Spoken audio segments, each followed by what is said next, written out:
Welcome to the Crime for Sleep channel. Let me know where you're watching from and what time it is. And don't forget to like, comment, and subscribe. Story 1. I remember the first time I stood before the Thornhill mansion, a hulking Victorian silhouette against the pale autumn sky. The air held that peculiar stillness that seems to gather around abandoned places, a silence that isn't quite silence, but rather an absence waiting to be filled. As a detective specializing in cold cases, I'd seen my share of forgotten spaces, but something about this one felt different. The mansion hadn't just been abandoned. It had been deliberately left behind, like something too dangerous to carry forward. My shoes crunched softly on the gravel driveway as I approached. County records showed the property had remained vacant for nearly 3 decades until the Mercer family purchased it 4 months ago at an estate auction. A young couple with a 5-year-old daughter and dreams of restoration. Now they wouldn't even enter the property, choosing instead to stay with relatives while I investigated their claims. We heard voices, Elaine Mercer had told me, her fingers nervously tracing the rim of her coffee cup during our interview. At first, just at night, we thought it was the pipes or the wind. Old houses make noise, right? The tremor in her voice suggested she knew better. But then they started saying our names. I paused at the bottom of the porch steps, gazing up at the weathered facade. The front door hung slightly ajar, left that way by the local officer who'd done the preliminary sweep yesterday. Nothing suspicious found, according to his report, just an old house with old house problems. The key was cold between my fingers, unnecessarily heavy and ornate. Inside, the air was stale and carried the faint mineral scent of undisturbed dust. Weak afternoon light filtered through grimy windows, creating dappled patterns across the parquet flooring. I moved slowly, deliberately, my notebook open but still blank.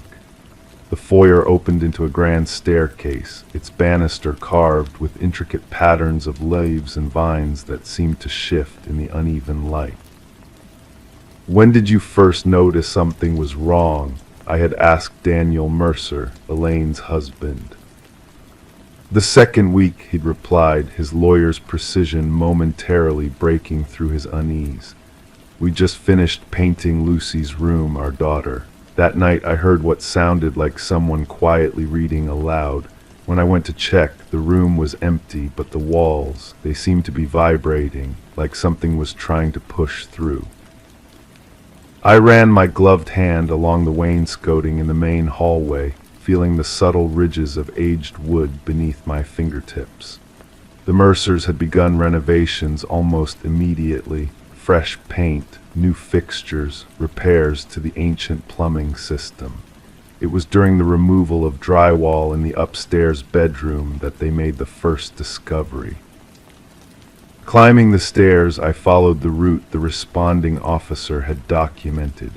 Second floor, third door on the right, Lucy's room. The walls had been partially stripped, exposing the original wooden slats beneath.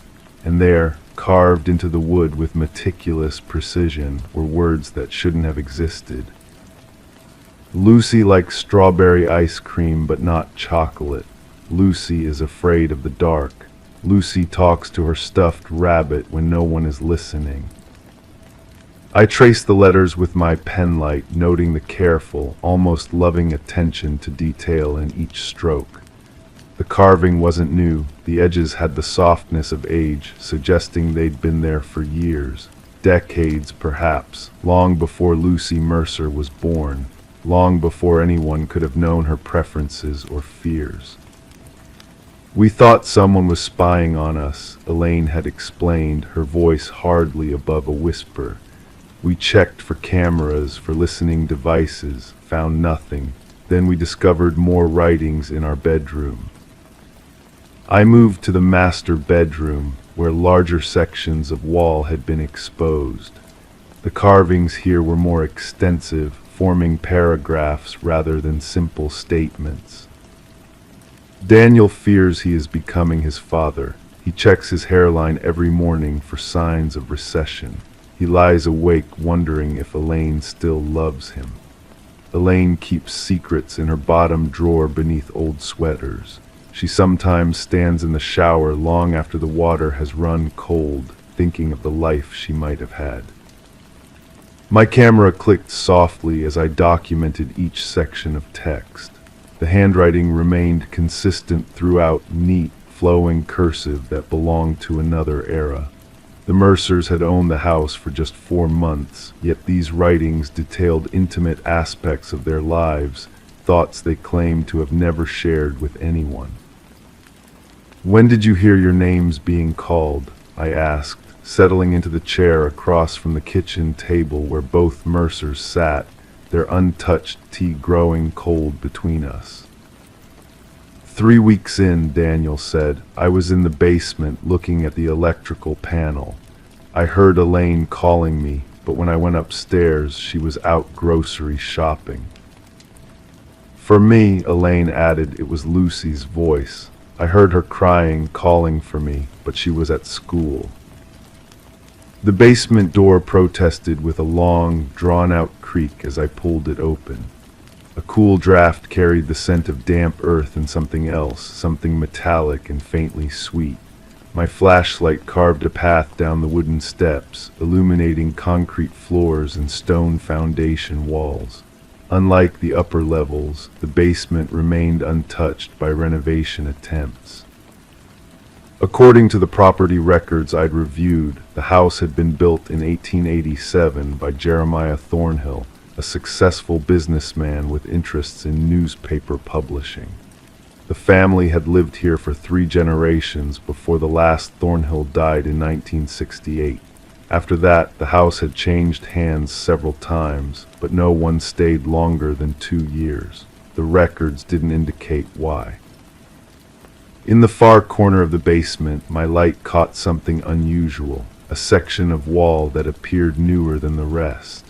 The mortar between the stones was a different color, not yet darkened by decades of moisture and neglect. I approached carefully, running my fingers along the seam where old construction met new. I recalled something Daniel had mentioned almost in passing. The contractors found a walled-up room while checking the foundation. Nothing inside but old newspapers and what looked like a writing desk. We didn't think much of it at the time. My light reflected off something small and metallic protruding from between 2 stones. Gently I worked it free, an antique fountain pen, its gold nib still intact beneath layers of tarnish. Next to where it had been wedged, I noticed faint marks in the mortar, words scratched hurriedly. The house knows, the house remembers, the house speaks. I pocketed the pen and continued my inspection. In the beam of my flashlight, I noticed something on the floor near the wall, a thin rectangle of discolored concrete, approximately the size of a large book. Kneeling, I realized it was a small trapdoor, its outline barely visible beneath years of dust. It took considerable effort to lift, the hinges protesting after decades of disuse. Below was a narrow space, no more than 2 feet deep. Inside lay a leather-bound journal, its pages yellowed but remarkably preserved in the dry, sealed environment. The first entry was dated September 14, 1932. I've discovered something extraordinary about this house. When I press my ear to the walls at night, I can hear conversations from years past, my grandmother arguing with my grandfather in the parlor, though both have been dead for a decade. At first I thought it was memory playing tricks, but now I'm certain. The house preserves echoes, it listens, and sometimes it speaks back.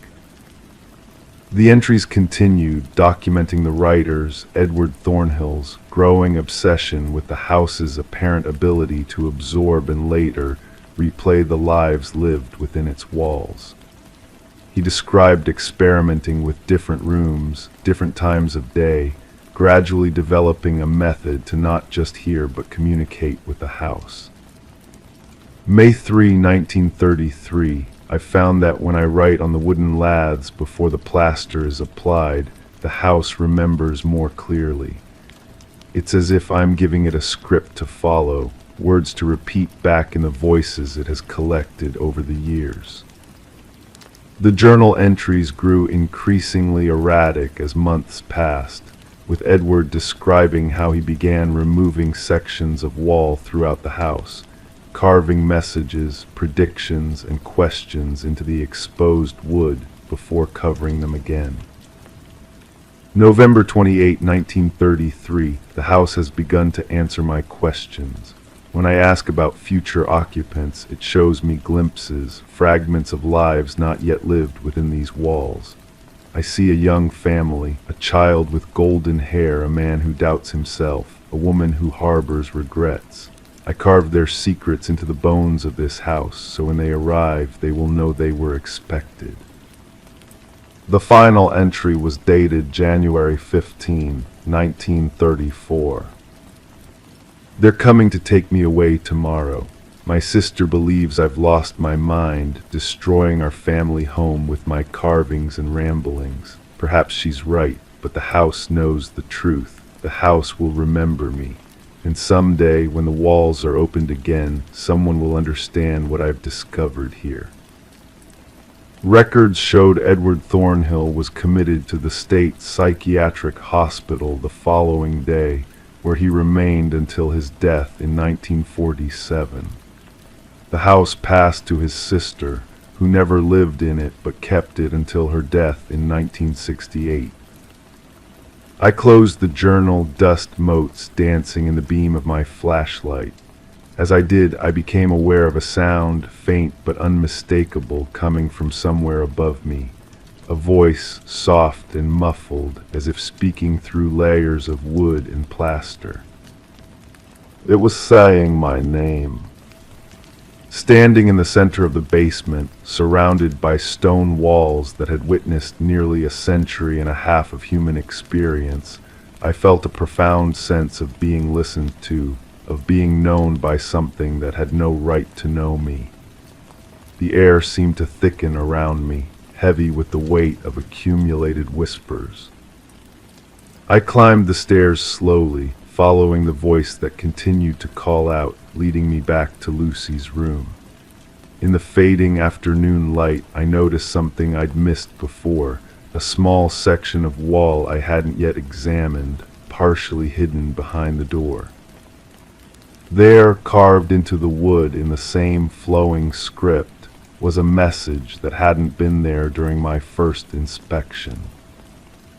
The detective doesn't believe, but he will. He has his own secrets the house has already heard. The house always listens. The house always knows.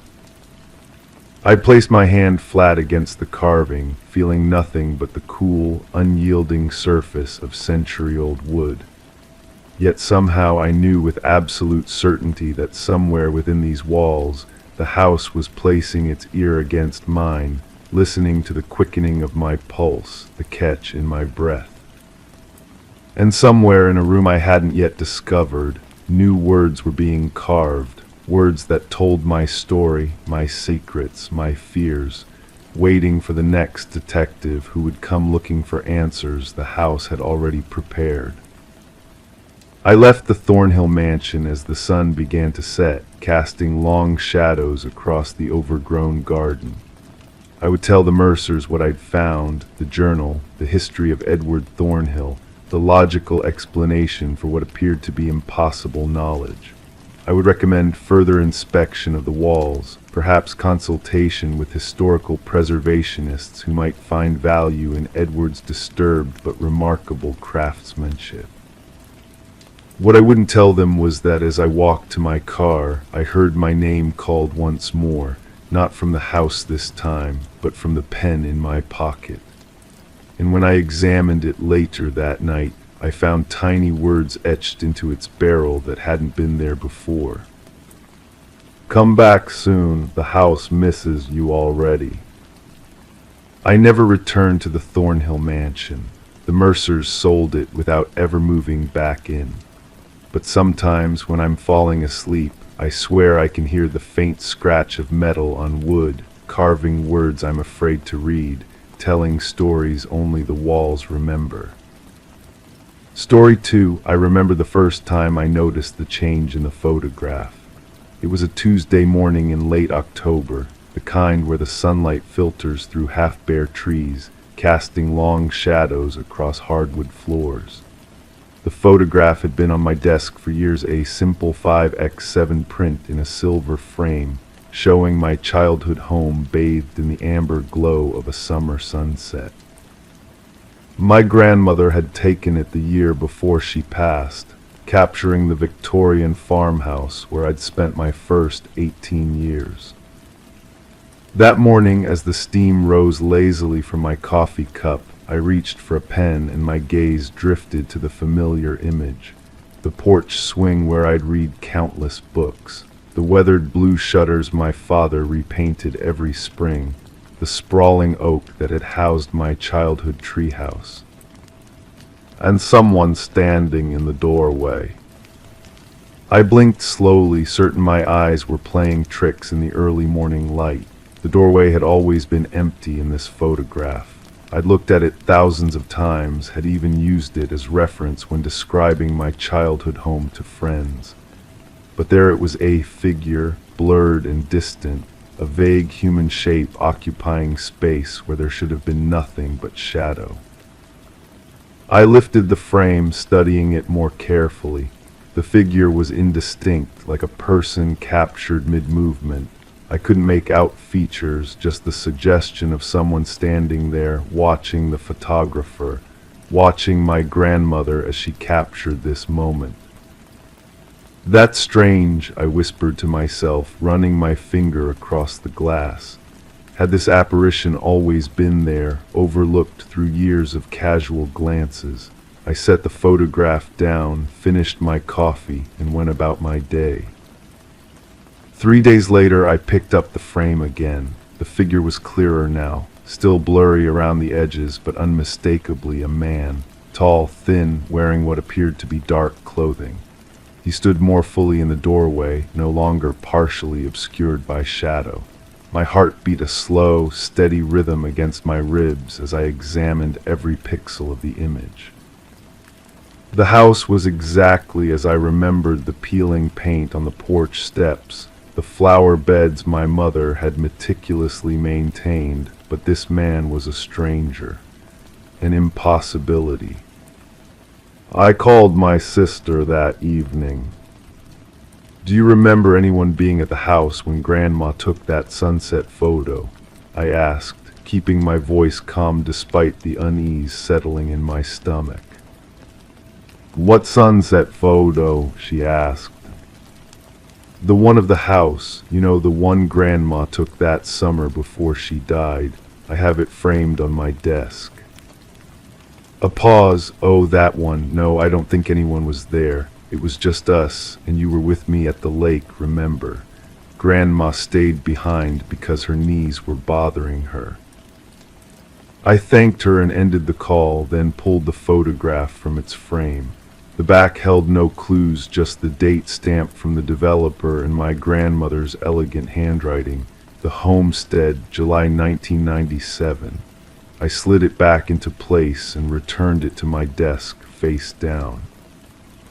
A week passed before curiosity overcame my growing apprehension. When I turned the frame over, my breath caught. The figure had moved. He was now standing at the top of the porch steps, one hand resting on the railing. Though his features remained indistinct, I could make out the dark hollow of what might have been a smile. The sunlight that bathed the house in warmth seemed not to touch him. He remained a shadow against the golden backdrop. That night I dreamed of the house. In my dream, I stood across the street, watching as a tall figure moved from window to window, his silhouette visible through the curtains my mother had sewn. I tried to call out to warn my dream family inside, but no sound emerged. I woke with my heart pounding against my ribs, sheets damp with perspiration. The next morning I drove to the County Historical Society. My childhood home had been built in 1887 by a lumber baron named Thomas Ellsworth. It had passed through several families before my parents purchased it in 1982. The records showed nothing unusual, no tragic deaths, no mysterious disappearances. Nothing that would explain the figure that seemed to be slowly emerging from the shadows of my photograph. I decided to consult a photography expert. Professor Martin at the local university examined the print under various lights and with a digital scanner. "This is quite interesting," he said, his voice a gentle murmur as he studied the image. "The figure appears to be part of the original photograph, not added later. There's no evidence of tampering or double exposure." "But it wasn't there before," I insisted, my voice steady despite my growing unease. Professor Martin glanced at me over his reading glasses. "Photographs don't change on their own," he said kindly. "Perhaps you simply never noticed this person until now." But I had noticed. The figure was becoming clearer with each passing day, drawing closer to the foreground of the image. By the end of the month, he stood at the bottom of the porch steps, his features still blurred, but his posture unmistakably oriented toward the camera, toward my grandmother as she captured this moment, toward me as I studied his gradual approach. I found myself unable to leave the photograph alone. I would wake in the night and check it by the soft glow of my phone's flashlight.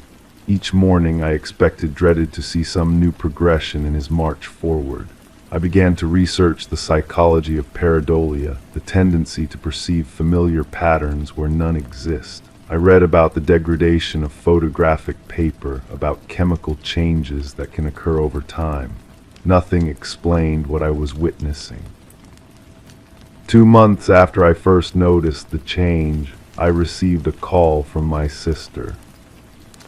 "I found some of Grandma's old negatives," she said. "There's one of the house at sunset. I thought you might want it since you loved that photo so much." The negative arrived 3 days later in a small manila envelope. I held it to the light, examining the inverted image of my childhood home. There was no figure in the doorway, no man on the porch steps, just the empty, peaceful scene I had originally remembered. That evening I placed the photograph and the negative side by side on my desk. In the print, the figure now stood at the edge of the frame, close enough that I could make out the severe set of his mouth, the hollow darkness of his eyes. In the negative, there was nothing but the house and the dying light of day. I visited my childhood home the following weekend. The current owners, a young couple with twin toddlers, had renovated extensively but maintained the character of the old place. They kindly allowed me to walk through the rooms, now painted in bright, modern colors so different from the muted tones of my youth. "Do you know anything about the history of the house?" I asked casually as we stood in the entryway. "Anyone who lived here before my family?" The wife shook her head. "Not really. The realtor mentioned something about a reclusive previous owner, but that's all. Oh, except for the photographs." My pulse quickened. "Photographs?" "Yes, when we were renovating the attic, we found a box of old photographs hidden in the wall. Black and white portraits mostly, a man and a woman. We turned them over to the Historical Society, thought they might be important to someone." At the Historical Society, the curator led me to a small archive room where the photographs had been catalogued. They were portraits from the early 1900s, formal and stiff in the style of the era. The woman was pretty in a severe way, her hair pulled tightly back, her eyes direct and challenging. The man beside her stood tall and thin, his dark suit impeccably pressed, his hand resting possessively on her shoulder. I recognized him immediately, the same man who had been gradually emerging in my photograph, walking toward the camera as if stepping through time. On the back of one portrait, written in faded ink, was a simple notation: Thomas and Eleanor Ellsworth, 1905. Thomas Ellsworth, the original owner, the lumber baron who had built the house nearly a century before my family moved in. When I returned home, I placed my grandmother's photograph face down in a drawer. I tried to forget about the man who had appeared from nowhere, who had seemed to walk toward me across decades of time. I told myself it was all a strange coincidence, a trick of light and memory. 3 weeks later, I dreamed of my childhood home again. In the dream, I stood in the front yard, looking up at the house bathed in sunset light. Thomas Ellsworth stood on the porch, looking directly at me. His eyes were dark wells, his mouth a tight line beneath a neatly trimmed mustache. He raised one hand, beckoning. I woke with a start, my heart hammering against my ribs. A compulsion I couldn't explain drew me to the drawer where I had hidden the photograph. With trembling fingers, I lifted it to the light. The house stood empty in the golden sunset. There was no figure in the doorway, no man on the porch steps. The photograph was exactly as I had always remembered it. But in the corner of the frame, just at the edge where the yard met the street, was a new figure, a blurred silhouette that hadn't been there before. It was me watching the house from a distance, as I had in my dream. And behind me, his hand reaching toward my shoulder, stood Thomas Ellsworth, his features now perfectly clear, his eyes fixed on the camera. On whoever might be looking back through time. Story 3, it was delivered to her mailbox, sealed with red wax and written in precise handwriting. The letter detailed events from her life, conversations she had never told anyone, and at the bottom, a single line, "You are not alone." I remember the first time Caroline showed me the letter. The evening light was filtering through her kitchen blinds, casting long shadows across her dining table. She'd called me over, her voice carrying an unusual tremor that I hadn't heard before. As a detective in a small town for 15 years, I developed an instinct for distinguishing between ordinary concern and genuine fear. This was the latter.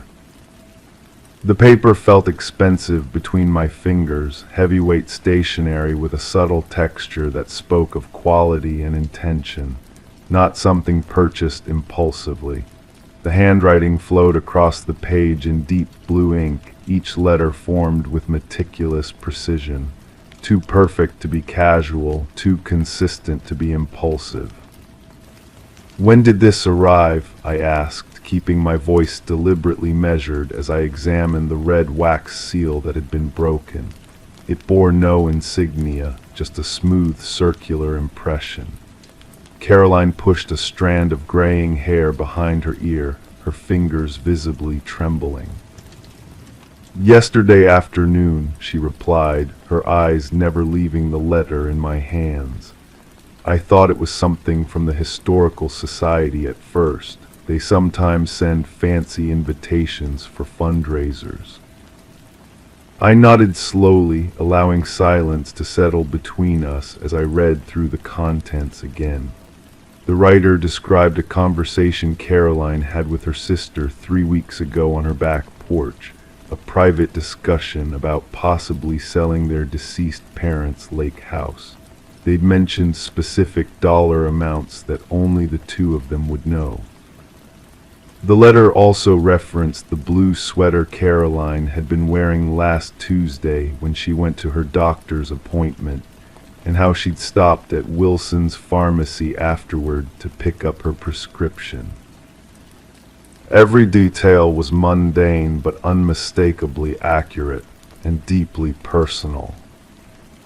The weight of the paper seemed to increase in my hands as I reached the final line once more. "You are not alone."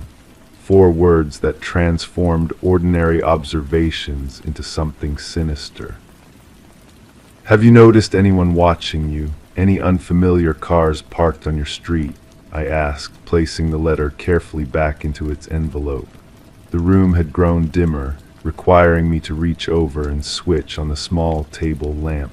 Its warm glow created a circle of light that somehow made the kitchen feel more isolated from the rest of the world.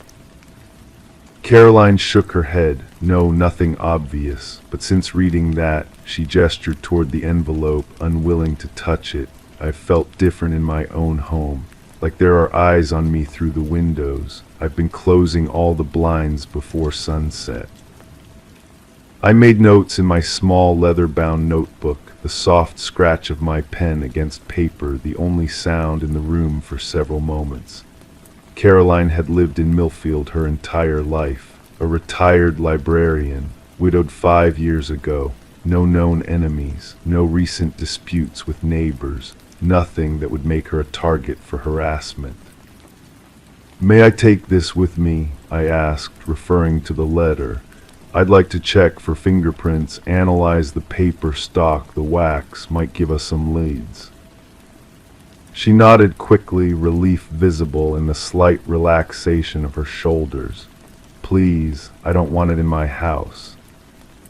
Back at the station, the small evidence room hummed with fluorescent lighting as I carefully examined the letter under magnification. No fingerprints except Caroline's and mine. The paper was expensive but not rare, available at several stationery stores in the county. The wax similarly common. Professional handwriting analysis would take time we might not have. Over the next 3 days, 2 more residents received similar letters. Thomas Grayson, the high school principal, and Margaret Winters, who owned the local bakery. Each letter contained private details that suggested close observation. Each closed with those same 4 words, "You are not alone." A pattern emerged as I pinned their addresses to the large map on my office wall. All 3 recipients lived alone. All were respected community members. All had regular, predictable routines. But the most concerning connection was geographic. Their homes formed a perfect triangle on the map, each approximately 1 mile from the others. Sleep became elusive as I pondered the significance. Was our letter writer selecting targets based on location? Was there something special about that triangular arrangement? I would find myself awake at 3 in the morning, the soft ticking of my bedside clock marking time as theories formed and dissolved in my mind. On the 7th night after the first letter arrived, I was parked outside Caroline's house, conducting another late-night surveillance shift. The street was quiet, with only the occasional rustle of leaves in the autumn breeze breaking the silence. My thermos of coffee had gone cold hours ago, but I remained alert, watching for any movement in the shadows between streetlights. The call from dispatch came at 1:17 a.m. Another letter had been found, not in a mailbox, but placed on a pillow while the recipient slept. Dr. James Keller, our town's only dentist, had awakened to find it resting beside him. The red wax seal unbroken. His address completed a perfect square on my map. My hands tightened on the steering wheel as a realization settled over me. The letter writer wasn't just observing from a distance, they were entering homes, crossing thresholds, standing over sleeping residents. The investigation intensified. We installed security cameras at each recipient's home. Officers were assigned protective details. I extracted myself from normal duties to focus exclusively on the case, converting a corner of my living room into an extension of my office. Whiteboards covered with notes, maps marked with times and locations, coffee cups accumulating as days blended into nights. It was during my review of town records that the first real breakthrough emerged. Each recipient had served on the same jury 12 years ago. A seemingly straightforward case, a young man named Edward Mercer convicted of arson after burning down an abandoned property. He'd served his time and been released 4 years ago. Property records showed he'd left town afterward, but a deeper search revealed he'd returned 6 months ago, purchasing a small cabin on the outskirts of Millfield under his mother's maiden name. The cabin that sat precisely in the center of the geometric shape formed by the recipient's homes on my map. The drive to Mercer's cabin took me along winding roads that narrowed as they climbed into the wooded hills above town. My tires crunched on gravel as I approached, headlights illuminating a modest structure partially obscured by pine trees. No lights shone from within. No vehicle was visible. Standard procedure would have demanded backup, but something told me this confrontation needed to happen alone. The cabin door was unlocked, another warning sign that sent my hand instinctively to my holster. As I pushed the door open, the hinges gave a soft protest. The interior was sparse but meticulously organized. A single chair faced a wall covered entirely with photographs, notes, and maps. In the center was a larger version of my own map, with red pins marking the homes of the letter recipients. Lines drawn between them formed the precise geometric shape I'd identified, and in the center, where Mercer's cabin should be, was a photograph of me. My blood ran cold as I approached the wall. Surrounding my picture were dozens of photos taken over the past several months, me leaving the station, buying groceries, sitting in my backyard reading. My most private moments captured by an unseen observer.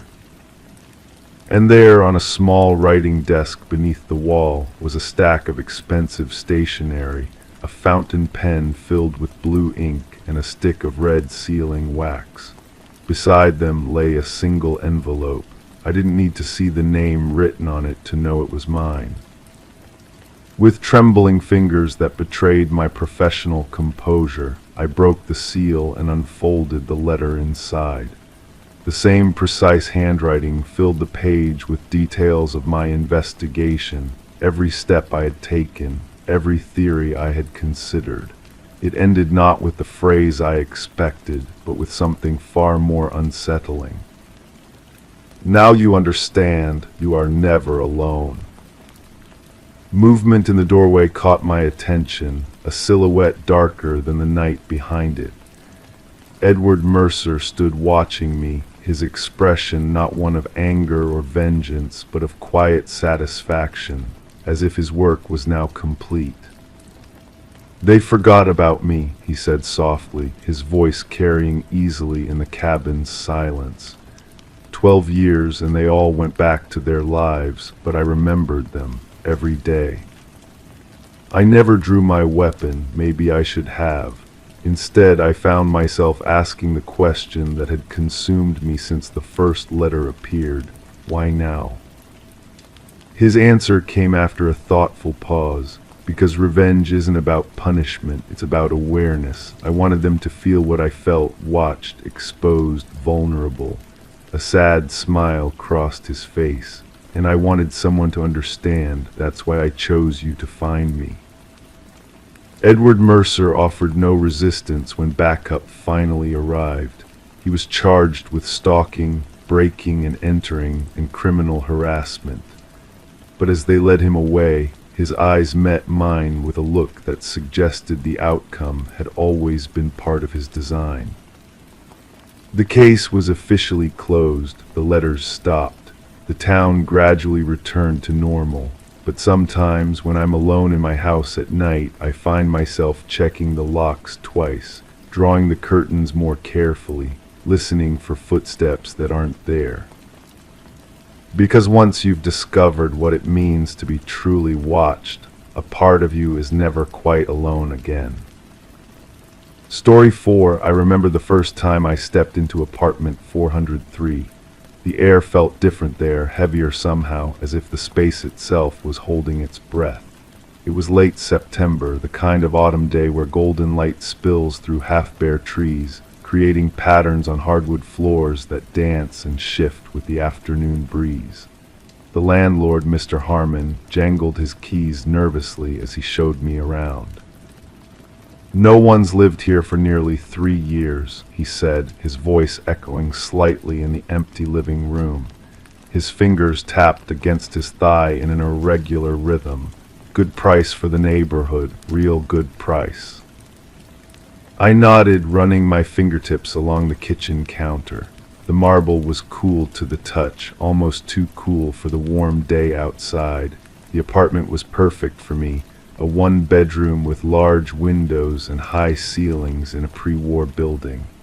The kind of place I couldn't typically afford on a journalist's salary. "I'll take it," I said, and Mr. Harmon's relief was palpable, his shoulders dropping an inch as he exhaled. Looking back now, I should have questioned why he seemed so eager to rent the place, why his eyes never quite met mine when I asked about the previous tenants. The first week passed uneventfully. I unpacked my modest collection of books, hung a few photographs, and settled into a routine. The apartment creaked at night, but that's expected in an old building. The walls were thick enough that I rarely heard my neighbors. Sometimes I caught glimpses of them in the hallway, a young couple across the hall, an elderly man with a small terrier 1 floor down, but mostly the building felt abandoned, as if I were the only one truly living there. It was on the 8th day that I found the first note. I was cleaning out the back of the bedroom closet, pushing aside the built-in drawers to vacuum behind them, when my hand brushed against something taped to the wall. A folded piece of paper, yellowed at the edges. I pulled it free, unfolded it carefully, and felt a cold wave wash over me. "They're listening through the vents. Don't use the phone after midnight." The handwriting was unmistakably mine, the same looping G's, the same heavy pressure on downstrokes, the distinctive way I crossed my T's, but I hadn't written it. I couldn't have written it. I sat back on my heels, the vacuum humming beside me, forgotten. The note trembled slightly in my hands. Perhaps it was a coincidence, someone with similar handwriting. Yet the more I stared at those words, the more certain I became. This was my handwriting, my pen, my paper, even the same cream-colored legal pad I used for interviews. I folded the note carefully and placed it in my desk drawer. A prank, perhaps. Or maybe the previous tenant had handwriting remarkably similar to mine. There had to be a logical explanation. The second note appeared 3 days later, tucked between the pages of a book I was certain I had already read from cover to cover. This one was longer. "The woman in 512 isn't who she claims to be. I've seen her enter the building at 3 a.m., wearing different clothes, answering to a different name. When she spoke to me in the elevator, she pretended not to remember our conversation from the day before. They're replacing people. Be careful who you trust." Again my handwriting, again impossible. I found myself standing in the hallway that evening, staring at the number on the door across from the elevator, 512. But there was no 512 in the building. The top floor was the 4th. There were only 16 apartments total. I checked the directory in the lobby to confirm. The notes continued to appear. Behind the bathroom mirror, taped beneath the kitchen table, slipped inside my raincoat pocket. Each one in my handwriting, each one more disturbing than the last. They spoke of missing tenants, of conversations overheard through walls that should have been too thick for sound to penetrate, of maintenance men who came to fix appliances that weren't broken and left with more than they arrived with. "They're taking pieces of us," one note read. "Small things you won't notice at first, a memory from childhood, the name of your 3rd-grade teacher, the ability to recall the smell of your mother's perfume." I began to research the building's history. Founded in 1928, the Windermere had once been one of the most prestigious addresses in the city, but by the 1970s it had fallen into disrepair. After a renovation in the early 2000s, it became desirable again, though rumors persisted about unusual occurrences, tenants breaking leases without explanation, maintenance issues that defied conventional solutions. At the city archives, I discovered that an unusual number of tenants had filed change of address forms within 6 months of moving into the Windermere. Most listed no forwarding address. When I cross-referenced these against missing persons reports, I found 7 matches over the past decade. 7 people who had lived in my building disappeared and never been found. None had lived in apartment 403. The library's microfiche records revealed more. A small article from 1993 about a tenant who claimed her apartment was stealing her identity. She reported finding notes she didn't remember writing, hearing her own voice through the walls when she wasn't speaking. She was later committed to a psychiatric facility. Her apartment number wasn't mentioned. I began to keep a journal documenting everything. When I found the notes, where they were located, what they said, I set up a camera in my living room, programmed to record any movement. Each morning I reviewed the footage. Nothing unusual appeared. Yet the notes continued. One evening, returning from work, I found Mr. Harmon waiting by my door. His face was gray, his hands fidgeting with his key ring. "How's the apartment treating you?" he asked, his voice oddly strained. "Fine," I lied, "very comfortable." He nodded, eyes darting to my door, then back to my face. Number issues, nothing unusual. My heart quickened, such as... He swallowed hard. Sometimes tenants report. I don't know how to explain it. Like the place has memories. Like it knows things about them they haven't shared. I felt suddenly cold, despite the warm air drifting through the hallway window. Mr. Harmon, who lived here before me. His eyes slid away from mine. Different people, short-term rentals mostly. "And before that, 3 years ago, you said it had been empty for 3 years." He took a step back. "I should check on the Wilsons' leak. Let me know if you need anything." He was gone before I could press further. That night I dreamed of a woman sitting at my desk, writing frantically. Her back was to me, but something about the curve of her neck, the way she held her pen, it was familiar in a way that made my skin crawl. In the dream, she turned just slightly, and I caught a glimpse of her profile. It was me, but not me as I am now, me as I might be months from now, years perhaps, thinner, paler, her my eyes sunken with exhaustion or fear. I awoke with a start, heart pounding. The digital clock read 3:17 a.m. The apartment was silent save for the soft hum of the refrigerator and the distant sound of traffic. I reached for my phone to check my email, a habit when I can't sleep, but found a note instead, placed carefully on my nightstand. By the time you read this, I'll have been gone for months. Time moves differently here. The apartment is a loop, feeding on memories, creating echoes. I thought I was the first, but I found notes from others. So many others, all with my handwriting in the end. All becoming me, being unmade, remade. Get out now, before you start writing the notes yourself. I turned on every light in the apartment, searched every corner, every potential hiding place. No one was there, no sign of intrusion.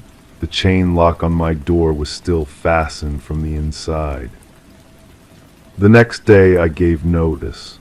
Mr. Harmon accepted my decision without question, without even asking why I was breaking my lease after less than a month. He seemed relieved, if anything. I moved out that weekend, leaving most of my furniture behind. The day before my departure, I found one final note, this one tucked into the novel I was reading, a different book from the one that had contained the second note. "You think leaving will save you. It won't. You've been here too long already. The apartment has tasted you now. It knows your patterns, your thoughts. It will find you, or perhaps it already has. Have you checked your handwriting lately? Is it still entirely your own? I didn't take the note with me. I left it on the kitchen counter alongside my keys. 2 months later, settled into a new apartment across town, I received a call from a detective. A new tenant in apartment 403 had reported finding disturbing notes hidden throughout the space. Notes written in handwriting that wasn't theirs. They'd become increasingly paranoid, claiming the apartment was somehow changing them, stealing pieces of their identity. The detective had my name because Mr. Harmon identified me as the previous tenant. When asked if I had experienced anything unusual during my stay, I hesitated. What could I say that wouldn't sound delusional? No, I finally answered. Nothing unusual at all. After hanging up, I opened my journal to record the conversation. As I began to write, I noticed something, a subtle difference in the way I formed my letters. My G's no longer looped the same way. My T's were crossed at a different angle. My handwriting was changing, or perhaps it was changing back. Sometimes, late at night, I catch myself writing notes I don't remember composing. Warnings about vents, about neighbors who aren't who they claim to be, about an apartment that collects identities like others collect rent. I've stopped throwing these notes away. Instead, I save them, waiting for the day I'll return to the Windermere to apartment 403 to leave them for the next tenant, the next me. After all, the apartment will call me back eventually. It always does. It's only a matter of time. Story 5. I remember the first time I saw one of the faces. It was just after sunset, that peculiar time when shadows grow long and the mind becomes susceptible to tricks of light. The renovation of the Blackwood house on Sycamore Lane had been my assignment for 3 weeks now, a standard investigation into what the county records blandly called unusual circumstances surrounding property abandonment. The old Victorian had stood empty for 7 years. Its previous owners, the Mercer family, had left without warning one October night, leaving behind most of their possessions. Dishes still sat in the sink, clothes still hung in closets. The only thing missing was the family themselves, parents and 2 teenage children, vanished without a trace. As I stood in what had once been the master bedroom, my flashlight casting a gentle yellow glow across the peeling wallpaper, I noticed something unusual in the corner. At first I thought it was just another water stain, the kind that blooms across old plaster like a dark flower.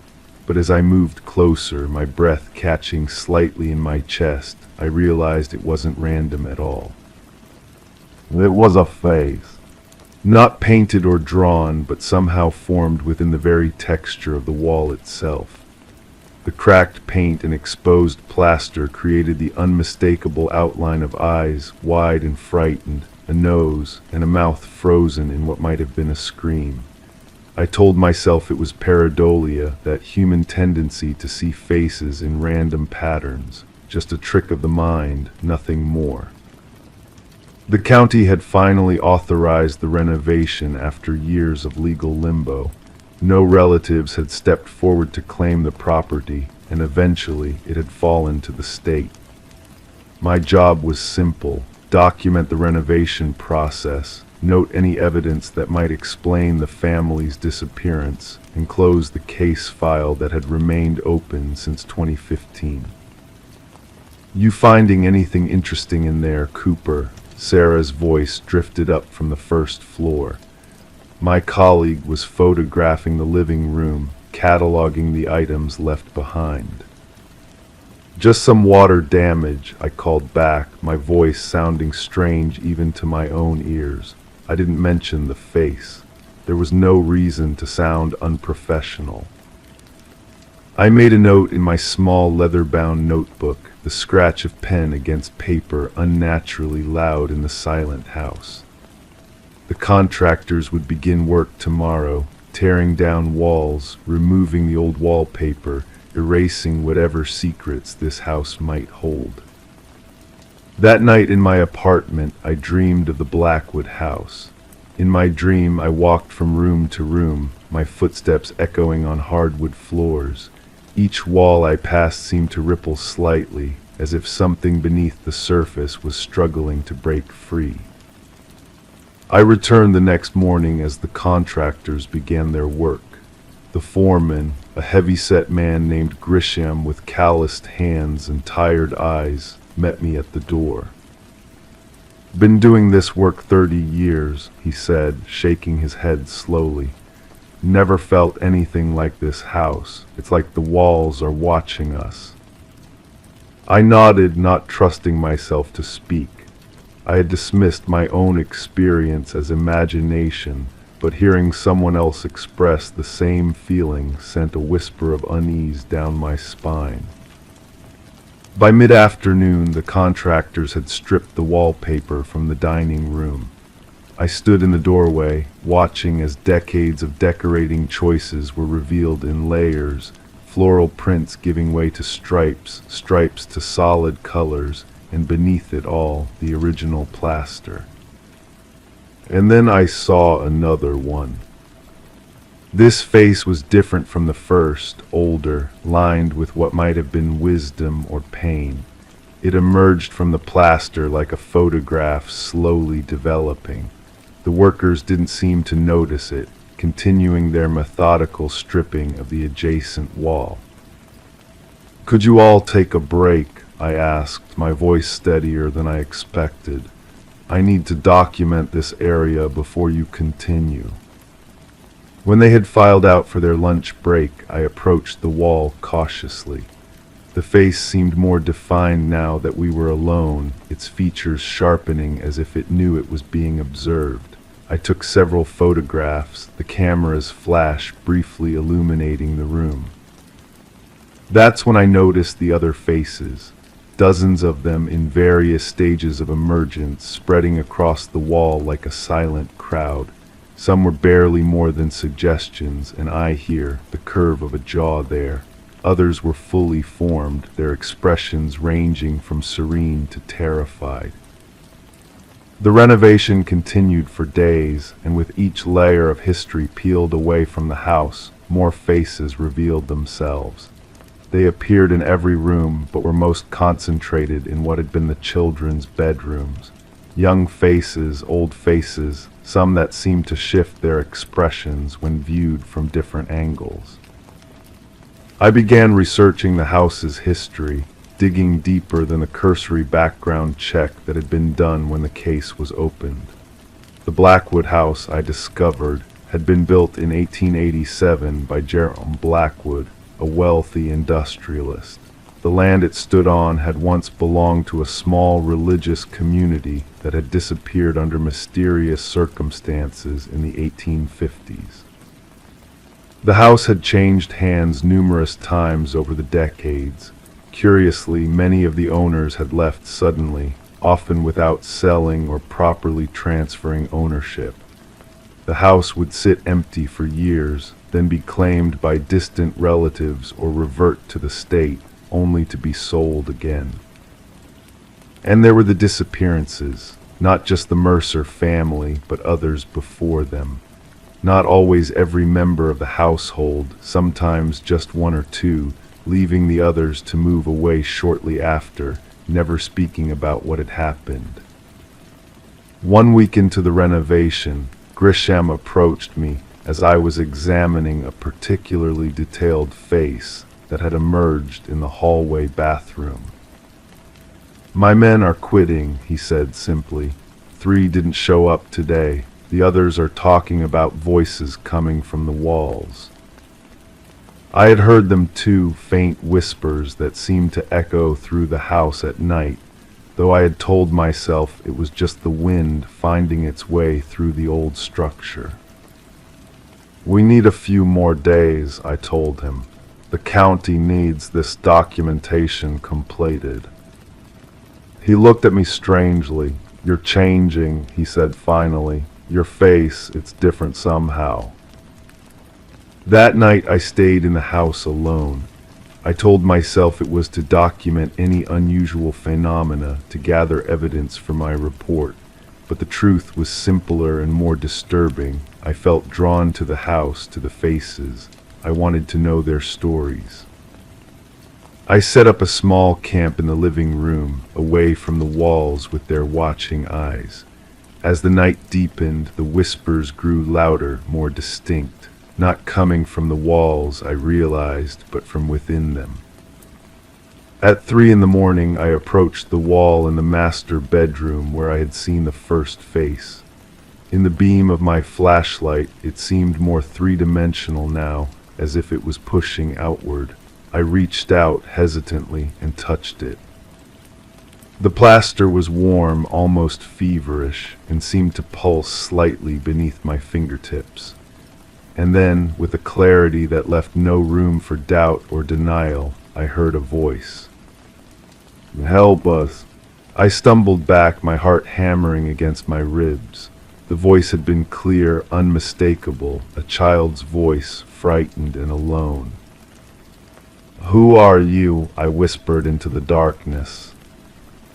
The answer came not in words, but in images that flooded my mind. People, dozens, perhaps hundreds of them, trapped somehow within the very structure of the house. Their bodies gone, their consciousness absorbed into the building itself. Some had been there since the house was built, others had joined over the decades. Including the Mercer family. I saw them in my mind's eye, father, mother, daughter, son. They had discovered the truth about the house too late.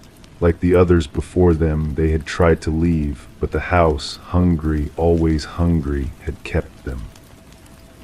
Not their bodies, those had been allowed to leave, empty husks walking and talking as if nothing was wrong. But their true selves, their souls if such things exist, remained trapped within the walls, slowly forming the faces I had been seeing. The renovation was disturbing them, tearing away the only physical manifestation they had managed to create over years of patient, painstaking effort. Their only means of communication, their only hope of being seen, recognized, remembered.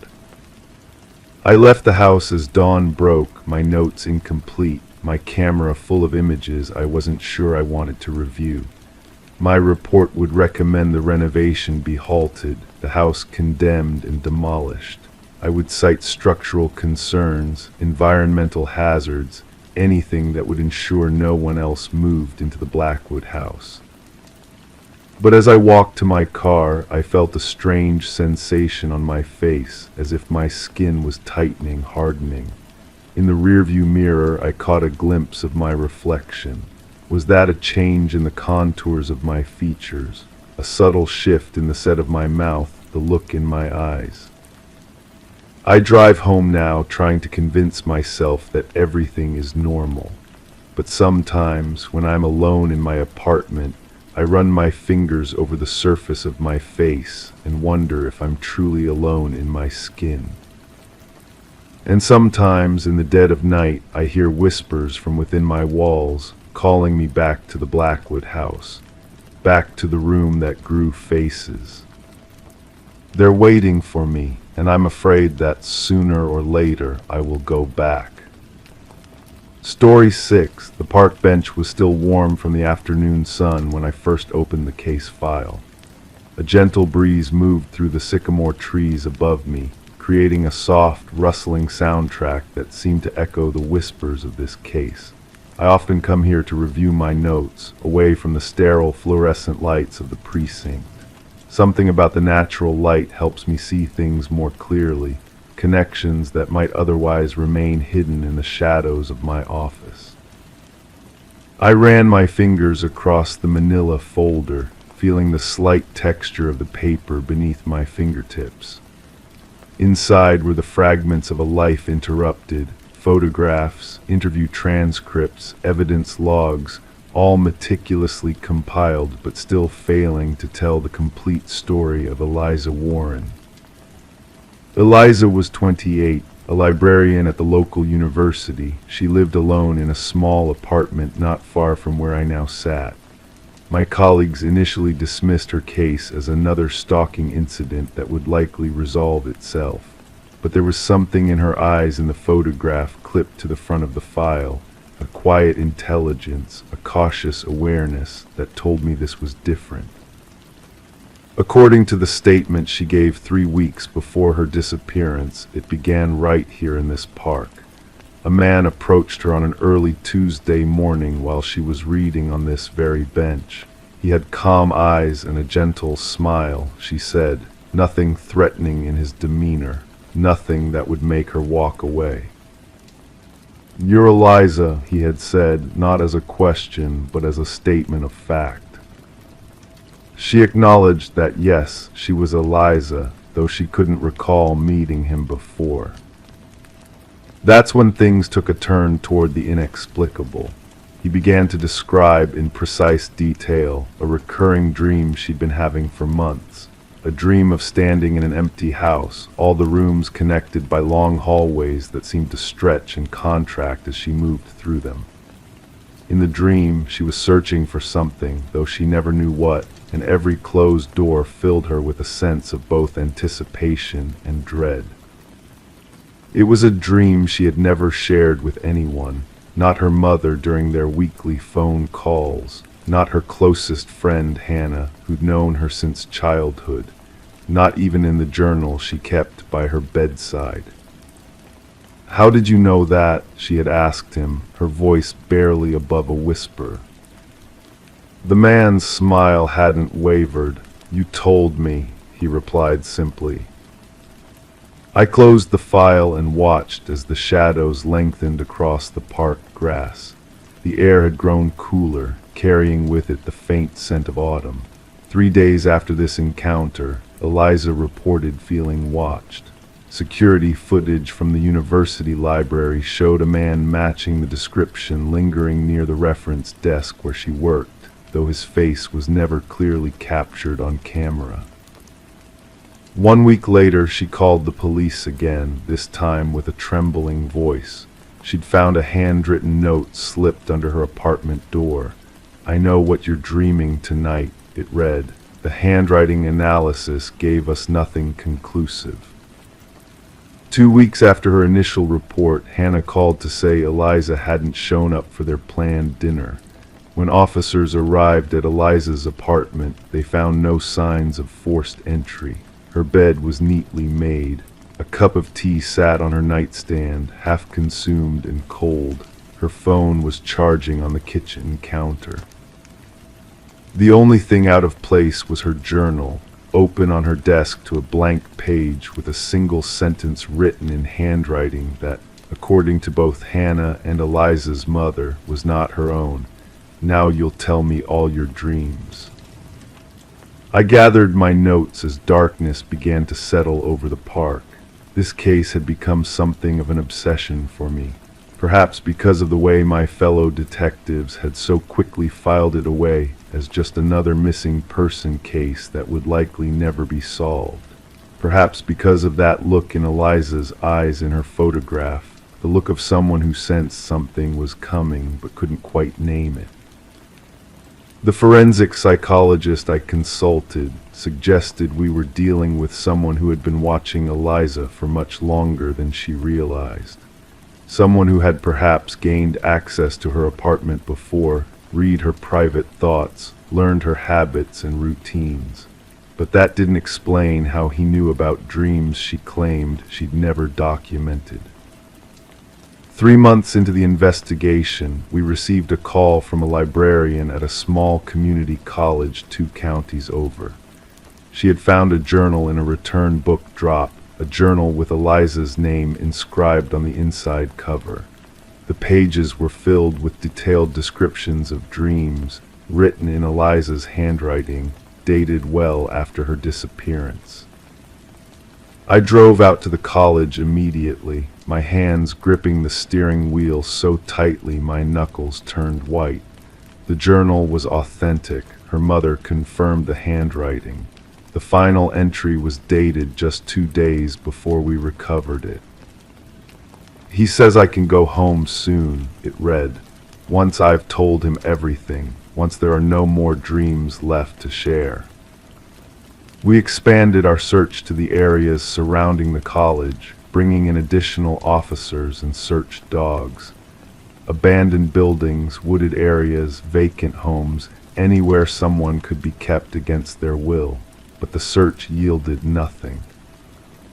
Then came the second journal, this one found in the donation bin of a thrift store less than a mile from the park where Eliza had first encountered the man.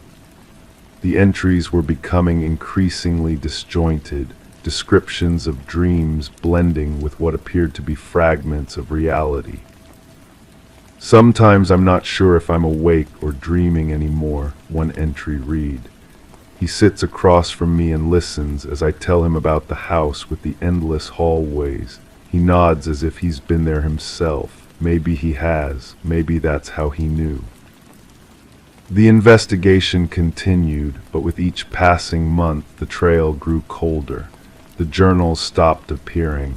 Eliza's case file grew thick with reports that led nowhere, interviews that revealed nothing. A year after her disappearance, I still find myself returning to this park bench, opening her file as the sun begins to set. I've memorized every detail, every statement, every piece of evidence. I've walked through the university library where she worked, sat in the coffee shop where she spent her Saturday mornings, stood in the bedroom of her apartment where she slept and dreamed. Sometimes in my own dreams, I see her walking down those endless hallways she described, opening doors that lead to more doors. I wake with the unsettling feeling that I'm missing something obvious, something that's been right in front of me all along. Yesterday I received an anonymous letter at the precinct. Inside was a small key and a note that simply read, Storage Unit 237, West Side Facility. I haven't told anyone else about it yet. I'm not sure why. Perhaps because I've come to feel that this connection between Eliza and myself, this shared journey through her disappearance, has become something intimate, something I'm reluctant to share. Tomorrow morning I'll drive to the storage facility. I'll fit that key into lock number 237, and I'll discover whether this is the end of Eliza's story or just another chapter in an ongoing nightmare. But tonight, as I close her file and watch the last of the daylight fade from the park, I can't help but wonder, if I were to encounter a stranger on this bench right now, a man with calm eyes and a gentle smile, what would he know about my dreams? What would he say I've told him in the silence of my sleep? And would I, like Eliza, stay to listen? Story 7, I remember the call coming in just after midnight. The soft glow of my desk lamp cast long shadows across the incident report as I reached for the phone, my coffee long gone cold. They needed me at the Harmon Estate, a Victorian mansion on the outskirts of town that had supposedly burned to the ground 3 days prior. My partner, Detective Ellis, had already been dispatched. Her message was cryptic. You need to see this for yourself. The gravel crunched beneath my tires as I pulled up to what should have been a charred skeleton of a once grand home. Instead, the 3-story mansion stood perfectly intact against the backdrop of a moonlit sky, its windows reflecting the swirling red and blue lights of police cruisers parked haphazardly on the circular driveway. The sweet scent of freshly cut grass mingled oddly with the lingering smell of smoke that still hung in the air. I found Ellis standing on the porch, her face illuminated by the warm yellow glow spilling from the entryway. I've been with the department 17 years, she said, her voice steady, but eyes betraying her unease. I've never seen anything like this. 3 days ago, the Harmon family, Richard, Alina, and their 2 teenage children had escaped a devastating fire that, according to fire department reports, had reduced their ancestral home to ashes. The insurance adjuster had documented the destruction extensively. Neighbors had watched the mansion burn through the night. Local news had covered the tragedy, yet here it stood, seemingly untouched. The family arrived this morning to salvage whatever they could, Ellis continued, flipping through her notepad with deliberate slowness. Instead, they found their home completely restored. That's when they discovered the photographs. Inside, the house was immaculate. Crystal chandeliers cast prismatic patterns across polished hardwood floors. Antique furniture, family heirlooms that should have been destroyed, sat arranged exactly as the family remembered. The grandfather clock in the hall ticked with a resonant, hollow sound that seemed to echo through the entire house. Richard Harmon, a tall man with salt and pepper hair and the demeanor of someone who hadn't slept in days, met us in the library. His fingers trembled slightly as he handed me a leather-bound photo album.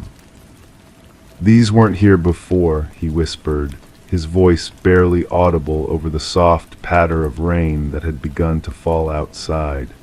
"And we never took these pictures."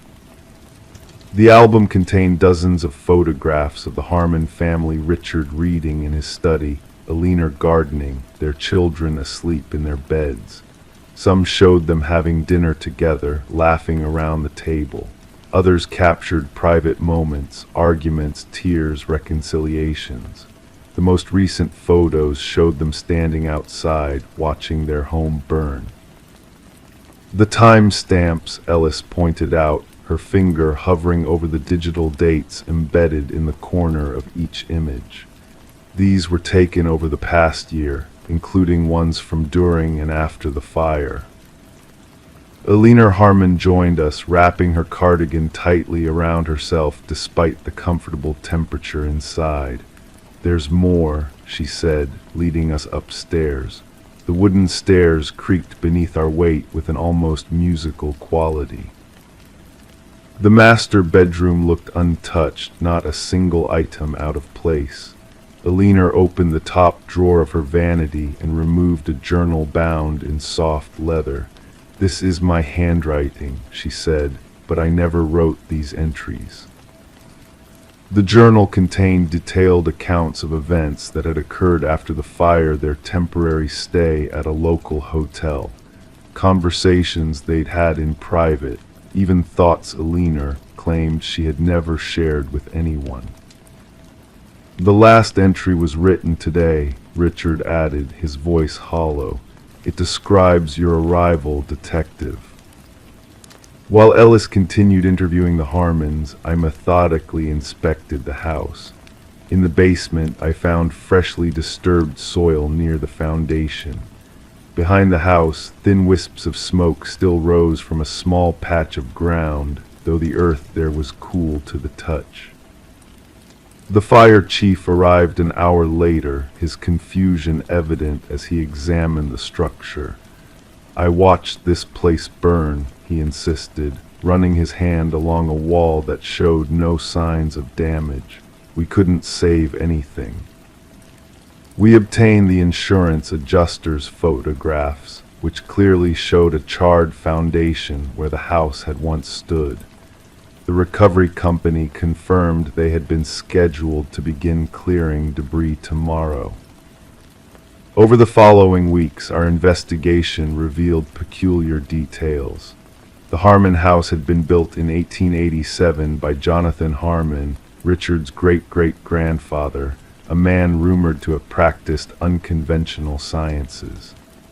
Local folklore spoke of his obsession with the concept of architectural memory, the belief that buildings could retain imprints of events that occurred within their walls. More disturbingly, we discovered a series of unsolved disappearances connected to the property over the decades. Every 40 years, almost to the day, someone with connections to the house had vanished without a trace. The most recent had been Richard's uncle, who disappeared while overseeing renovations in 1984. The photographs continued to appear. Each morning, the family would find new ones documenting the previous day's activities. They moved out, staying with relatives in another state, but reported that images of their new location began appearing in the album left behind at the mansion. 3 specialists, an architectural historian, a parapsychologist, and a forensic photographer, examined the house. None could explain what they found. The historian confirmed the building materials were consistent with those used in the original construction, yet showed no signs of age. The parapsychologist documented unusual electromagnetic readings throughout the property. The photographer determined the mysterious pictures had not been digitally altered. 6 months into our investigation, Richard Harmon disappeared. Security footage showed him entering the house alone one evening, but no footage existed of him leaving. The leaner insisted he had received a call from someone claiming to have answers about the house. We found his car in the driveway, his keys on the entry table, and a single new photograph in the album, Richard standing in the basement, smiling next to a man whose face was obscured by shadow. The case remains open. The house stands empty now, the remaining Harmons having moved across the country. Occasionally, locals report seeing lights moving inside, though the power was disconnected months ago. Twice a year, a property management company sends workers to maintain the grounds, but no one stays after dark. Last week, I received an envelope at the station. Inside was a photograph of me sitting at my desk, reviewing the Harmon file. In the background, clearly visible through my office window, stands a Victorian mansion that doesn't exist on my street. I haven't been back to the Harmon estate since, but sometimes late at night I wake to the sound of gravel crunching outside my home, as if beneath invisible tires. And though I never open the blinds to look, I know what I would see if I did a house that shouldn't be there, rebuilding itself in the darkness, waiting. Story 8. I remember the first time I laid eyes on the Campbell case file. It was late October, the kind of autumn evening when the air feels like chilled silk against your skin. The precinct was quiet, most detectives had gone home, leaving behind only the soft glow of desk lamps and the occasional hum of the aging heating system. My coffee had grown cold in its ceramic mug, forgotten during hours of paperwork. The folder wasn't particularly thick. Missing persons cases rarely start with much. Just a standard manila envelope, slightly dog-eared at the corners from being passed between departments. Inside was the story of Alina Campbell, 34, elementary school librarian, reported missing after failing to appear at work for 3 consecutive days. A story that would consume the next 8 months of my life. I can still picture her face from the photograph clipped to the inside cover. Brown hair falling just past her shoulders, eyes that seemed to look through the camera rather than at it. A small smile that didn't quite reach those eyes. The kind of woman who blends into crowds, who neighbors would later describe as quiet and kept to herself. The kind of woman whose absence might go unnoticed for days. The initial report had been filed by the school principal. Alina hadn't called in sick, hadn't requested time off. She simply stopped appearing. When phone calls went unanswered, the principal drove to Alina's small craftsman home on Willow Lane. The curtains were drawn. Mail was beginning to pile up in the box. Her blue Toyota Corolla sat in the driveway, gathering the first leaves of fall on its windshield. I traced my finger over the statement from the neighbor, Mrs. Abernathy, an elderly widow who noticed patterns in the neighborhood the way some people notice weather changes in their joints. Something strange had been happening, she told the responding officer. About a week before she disappeared, Alina started getting presents. The officer had underlined this word twice, with a question mark in the margin. Not flowers or chocolates, Mrs. Abernathy had continued, just dolls, old-fashioned porcelain dolls with painted faces. The first one appeared on her porch. I saw it when I was walking my terrier. Alina brought it inside. I sat back in my chair, the leather creaking softly beneath my weight. The precinct was tomb quiet now, the only sound the occasional car passing on the wet street outside. I flipped to the crime scene photos. Alina's house had been immaculate, bed made with hospital corners, dishes washed and put away. Nothing suggested a struggle or hasty departure. But there on her dresser sat a collection of antique dolls, 7 of them arranged in a perfect semicircle, all facing the bed, their glassy eyes reflecting the flash of the crime scene photographer's camera. I remember thinking how they didn't seem like the kind of thing Alina would collect. Her home was minimalist, modern, clean lines and muted colors. These dolls, with their frilly Victorian dresses and porcelain faces, seemed invasive somehow, foreign objects in an otherwise coherent space. The case notes mentioned that forensics had found no fingerprints on the dolls, not even Alina's, as if they'd been wiped clean or handled with gloves. No signs of forced entry at the doors or windows. No neighbors had seen anyone unusual entering or leaving the property, just the dolls appearing one by one. I took the case home with me that night, spreading the photos across my kitchen table while rain tapped gently against the windows. Alina's sister had provided additional information. Alina wasn't dating anyone, had few close friends, spent most evenings reading or tending to her small garden of herbs and vegetables. No enemies, no debts, no secrets that her sister knew of. But there was one detail that kept drawing me back. A small notation in the initial officer's report that Alina had recently started volunteering at the Millfield Museum of Antiquities, specifically in their collection of historical toys and dolls.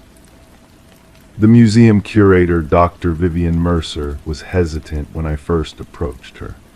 Alina was an excellent volunteer, she said, her voice soft as we walked through the climate-controlled storage rooms, detail-oriented, respectful of the artifacts. We stopped before a glass display containing dolls from the Victorian era, their painted smiles unchanged after more than a century.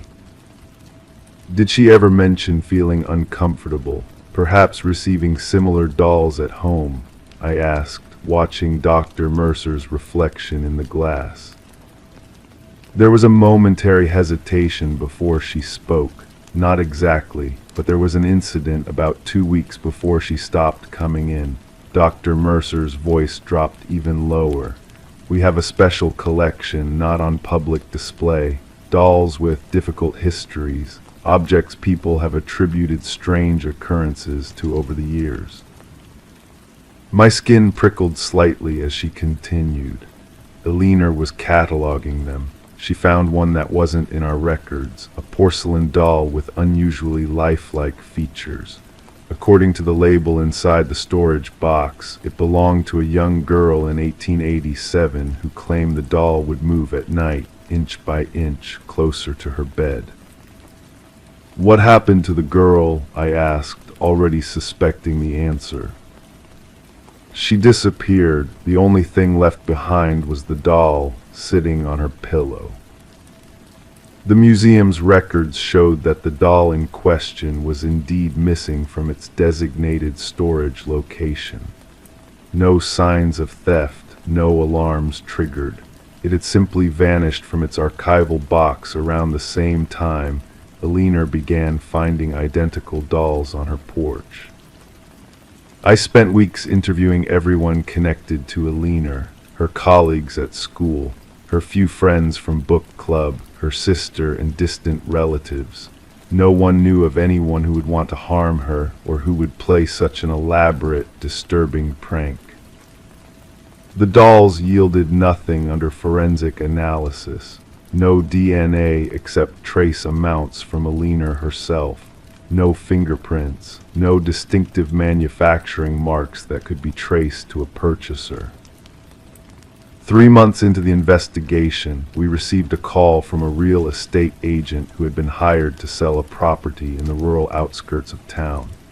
The previous owner, an elderly man named Joseph Hargrove, had passed away with no heirs. The agent had found something disturbing in the attic: dozens of antique dolls arranged in concentric circles, and photographs, decades of photographs of women, many of whom had been reported missing over the years. Among them was a photo of Alina standing on her porch, unaware she was being watched, and behind her, just visible through her living room window, was the silhouette of a doll sitting on a chair. Joseph Hargrove had worked as a janitor at the Millfield Museum for over 40 years before retiring. His personnel file contained nothing notable: a quiet employee who kept to himself, always punctual, never causing problems. The kind of person who blends into the background, who becomes part of the building's fixtures. His house told a different story. The attic was a shrine to his obsession: dolls and the women who resembled them. Journal entries detailed how he would save women who reminded him of his collection, believing he was reuniting them with their porcelain counterparts. We found evidence linking him to 3 disappearances over the years, but of Alina Campbell there was no trace, no body in the house, no evidence of her final moments, just the photograph and the dolls watching silently from their perches. Joseph Hargrove's death had been ruled natural heart failure in his sleep. He had taken whatever happened to Alina to his grave. The case grew cold. Alina joined the list of unfound missing persons, her file periodically reviewed but gradually gathering dust. I visit the evidence locker sometimes, late at night when the building is quiet. I sit across from those 7 dolls, still arranged in their semicircle, their glassy eyes reflecting the dim light. They hold their secrets close, these silent witnesses to whatever transpired in Alina's final hours. And sometimes, though I know it must be my imagination, I could swear that they've moved slightly between visits. Inch by inch, their positions shifting toward the edge of the shelf, as if they're trying to follow someone only they can see. The Campbell case remains open, Alina's disappearance unresolved, but on nights when the autumn air feels like chilled silk against my skin, I find myself checking my own porch before entering my home, half expecting to find a porcelain face with glassy eyes looking up at me, waiting to be invited in. Story 9. I've been an investigator at Clearwater Police Department for 17 years now. You get used to certain patterns in this line of work, the way evidence tells a story, how witnesses contradict themselves, the familiar rhythms of truth and deception. But sometimes a case comes along that defies every pattern you've ever known. The Meridian Hotel case was one of those. It began on a Tuesday evening in late November.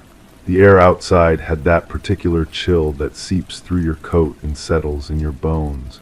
I remember the sound of my shoes against the marble floor of the hotel lobby, a gentle tap tap tap that echoed slightly in the cavernous space.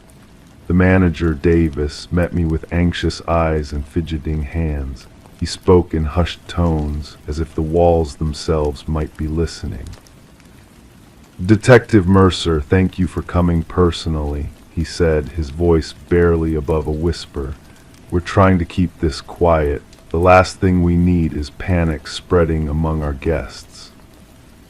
The Meridian was one of those grand old hotels that had seen better days but still maintained an air of faded elegance. Brass fixtures dulled with age, carpets slightly worn in the center from decades of footsteps, crystal chandeliers that caught the light just so, creating constellations on the ceiling above. "Tell me again what happened," I said, opening my notebook. The paper was crisp under my fingers, the spine of the notebook cracking slightly as I turned to a fresh page. Davis led me toward the elevator, pressing the button for the 7th floor. We've been renovating the hotel for years now, section by section.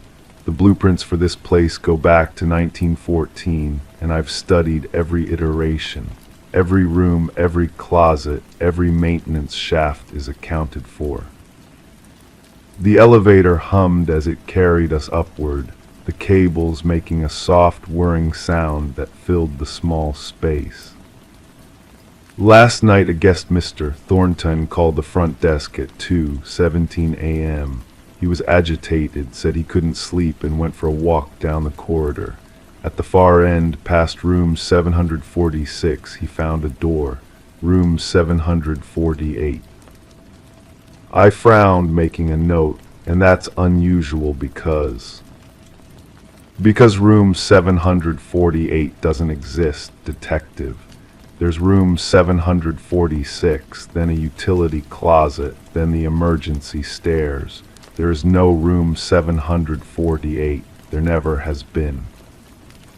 The elevator doors slid open with a soft chime, revealing a long corridor carpeted in deep burgundy.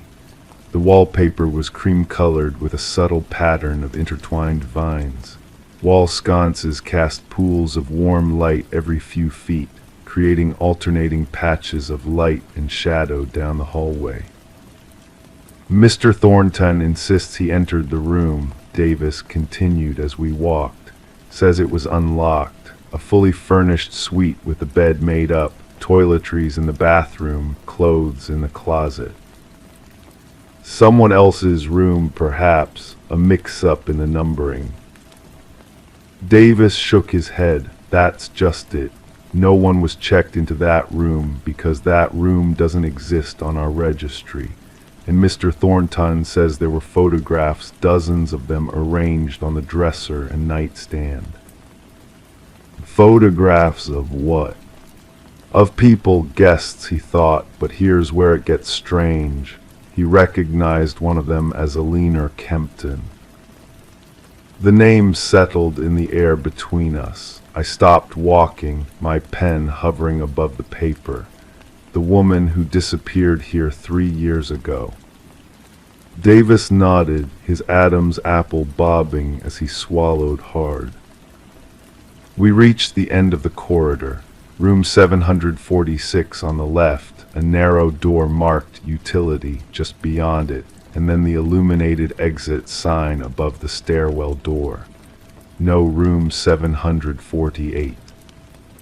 Mr. Thornton was quite specific about the location, Davis said, gesturing to the wall between the utility closet and the stairs. He says the door was right here. I ran my hand over the wallpaper. It felt cool and slightly textured beneath my fingers, completely solid. No seams indicating a hidden door, no unusual gaps or spaces. Could I speak with Mr. Thornton? That's another problem. He checked out early this morning, left in quite a hurry according to the front desk staff, didn't even wait for his receipt. I made another note, the scratching of my pen suddenly loud in the quiet corridor. Security footage. That's why I called you instead of dismissing this as a confused guest. The cameras covering this section of the 7th floor went offline from 2:10 a.m. until 2:35 a.m. last night. Just those 25 minutes. Our security team can't explain it. A chill that had nothing to do with the building's air conditioning ran down my spine. I'd investigated the Eleanor Kempton disappearance 3 years ago, 28 years old, in town for a pharmaceutical conference. Last seen entering the elevator to return to her room after dinner. Never seen again. No evidence of foul play, no signs of her leaving the hotel. She simply vanished. I'd like to see the utility closet, I said, keeping my voice level. Davis produced a key card and swiped it through the reader on the utility door. It clicked open with a soft electronic beep. Inside was exactly what you'd expect: shelves stacked with linens, a vacuum cleaner, cleaning supplies. The smell of bleach and fabric softener hung in the air. A single bare bulb illuminated the space from above, creating harsh shadows. "Mind if I gestured to the back wall. "Be my guest," Davis said, stepping aside. I moved carefully between the shelves, reaching the back wall. It was finished with the same wallpaper as the corridor. I pressed against it firmly. Solid, I knocked lightly, listening to the sound. Hollow, but no more so than any standard drywall. "Has this closet always been here?" I asked, turning back to Davis. "Since the 1950s renovation, yes. Before that, this entire section was configured differently." I spent the next hour examining every inch of the 7th floor corridor. I interviewed the housekeeper assigned to this section, the maintenance supervisor, and 2 guests staying in nearby rooms. None had noticed anything unusual the previous night. No strange sounds, no unexplained doors. Before leaving, I stood once more in the spot where room 748 supposedly existed. The wall remained stubbornly solid, yet something about the space felt wrong, a subtle discrepancy I couldn't quite identify. Back at the station, I pulled the Alina Kempton file from archives. The cardboard box was dusty, the folder inside filled with reports, statements, photographs that led nowhere. 3 years of dead ends. I spread the crime scene photos across my desk, Alina's room exactly as she'd left it. Suitcase open on the luggage rack, reading glasses on the nightstand, phone charging by the bed, a half-drunk glass of water with lipstick marks on the rim. No signs of struggle, no evidence of an intruder. And then I saw it in the background of one photo, a small detail I'd overlooked before, a photograph in a simple silver frame on Alina's dresser. I grabbed my magnifying glass, leaning close to examine it. The photo showed Alina standing in front of the Meridian Hotel, but she wasn't alone. Beside her stood a man I didn't recognize, tall, distinguished-looking, his arm around Alina's shoulders. They were both smiling at the camera, looking for all the world like any happy couple. According to every statement, every piece of evidence we'd gathered, Alina Kempton had come to the conference alone. No companion, no spouse, no friend traveling with her. So who was this man? I called the forensics department, requesting enhanced scans of all photographs from the Kempton case. Then I tracked down contact information for James Thornton, the guest who discovered the mysterious room. His cell phone went straight to voicemail. His listed address was in Savannah, Georgia, a 5-hour drive from here. That night I couldn't sleep. The image of that photograph kept appearing in my mind. Alina Kempton and her unknown companion. A room that existed for 25 minutes and then disappeared. A feeling of something overlooked, something just beyond my understanding. At 3:14 a.m. I gave up on sleep. I dressed quickly and drove through the empty streets back to the Meridian Hotel. The night manager recognized me, greeting me with surprise as I requested access to the 7th floor. "Just need to check something," I explained vaguely, showing my badge. The 7th floor corridor was dimly lit at this hour, the burgundy carpet absorbing what little light there was. I walked slowly toward the end, past room 746, approaching the utility closet and stairwell. When stop. Between the utility closet and the stairwell door was another door, room 748, plain as day, with a brass number plate gleaming softly in the low light. My heart thundered in my chest. I reached for my service weapon instinctively, then paused. Instead, I withdrew my phone and took several photographs, documenting the door's existence. Then I tried the handle. It turned smoothly under my hand. The door opened into darkness. I reached for the light switch just inside the door, and soft lamplight flooded the room. A hotel suite, immaculately maintained, king-sized bed with crisp white linens, sitting area with 2 armchairs, desk by the window with the curtains drawn. And photographs, dozens of them, arranged across every flat surface. I moved closer, examining them one by one. Photographs of people I'd never seen before.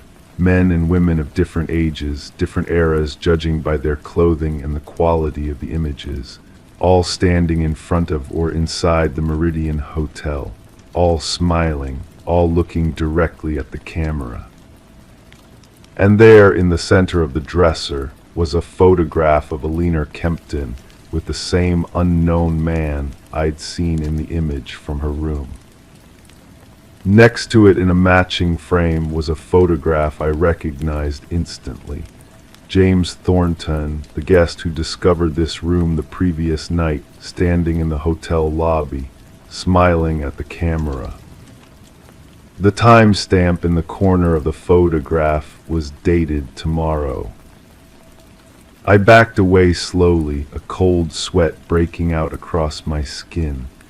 As I reached the doorway, I noticed one final photograph on the wall beside the door, a picture of me standing in this very room looking at the photographs. It was time-stamped for right now.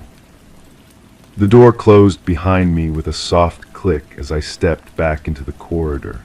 I turned, heart racing, to find myself facing the solid wall between the utility closet and the stairwell door.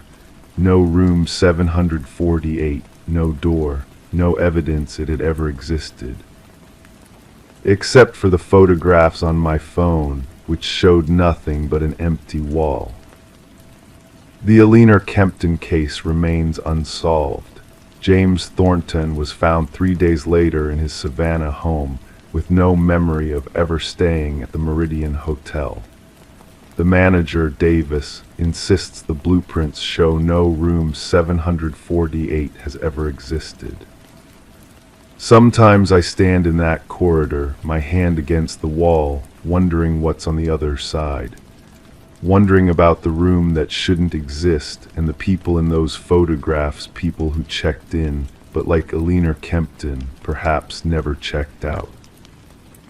I've requested a transfer to another department 3 times now. Each request has been denied. Last week, I received an email confirmation for a room reservation at the Meridian Hotel, room 748. I never made that reservation. The check-in date is tomorrow. Story 10, The Enigmatic Victorian. She crossed the threshold, a veil of dust dancing in the stagnant air of the abandoned Victorian. Time seemed frozen within its peeling walls, furniture cloaked in ghostly sheets. Each step felt like treading through a forgotten memory, a frozen moment suspended in eternity.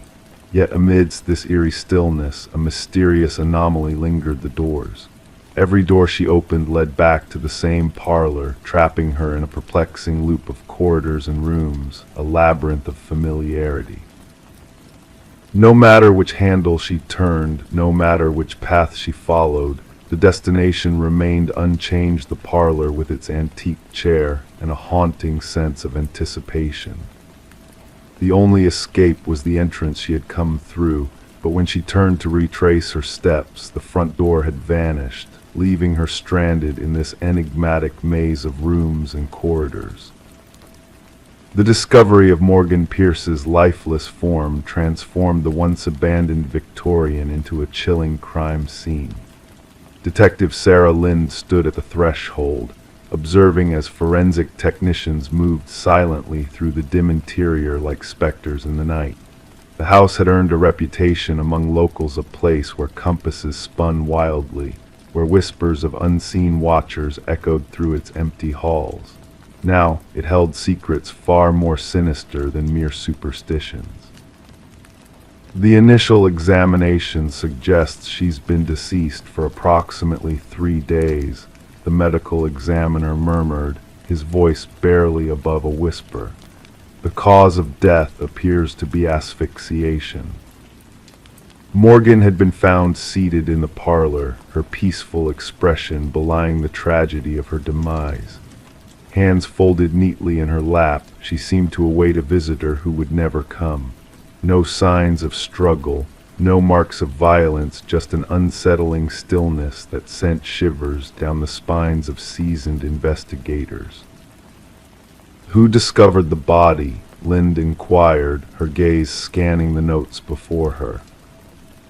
"A real estate agent showing the property to potential buyers," her partner responded. They stumbled upon her seated there, mistaking her for a trespasser until they drew closer. The house had remained abandoned since the passing of its previous owner, Eleanor Blackwood, nearly 5 years prior. Legal disputes had left it neglected, unwanted, a relic of the past that only vandals and thrill-seekers dared to explore. Morgan Pierce, a 26-year-old graduate student with a penchant for researching architectural enigmas, had been drawn to the Victorians' mysterious allure. Friends spoke of her meticulous nature, her insatiable curiosity for spaces that defied traditional design. Her roommate reported her missing 2 days ago, Lind remarked.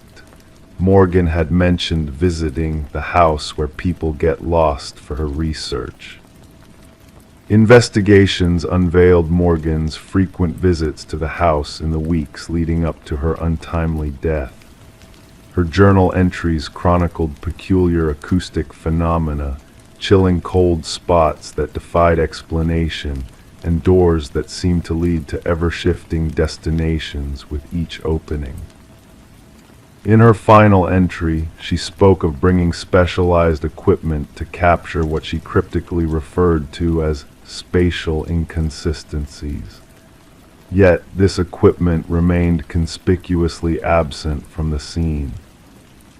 The autopsy unveiled an unexpected detailed traces of a rare alkaloid in Morgan's system, derived from a plant associated with shamanic practices.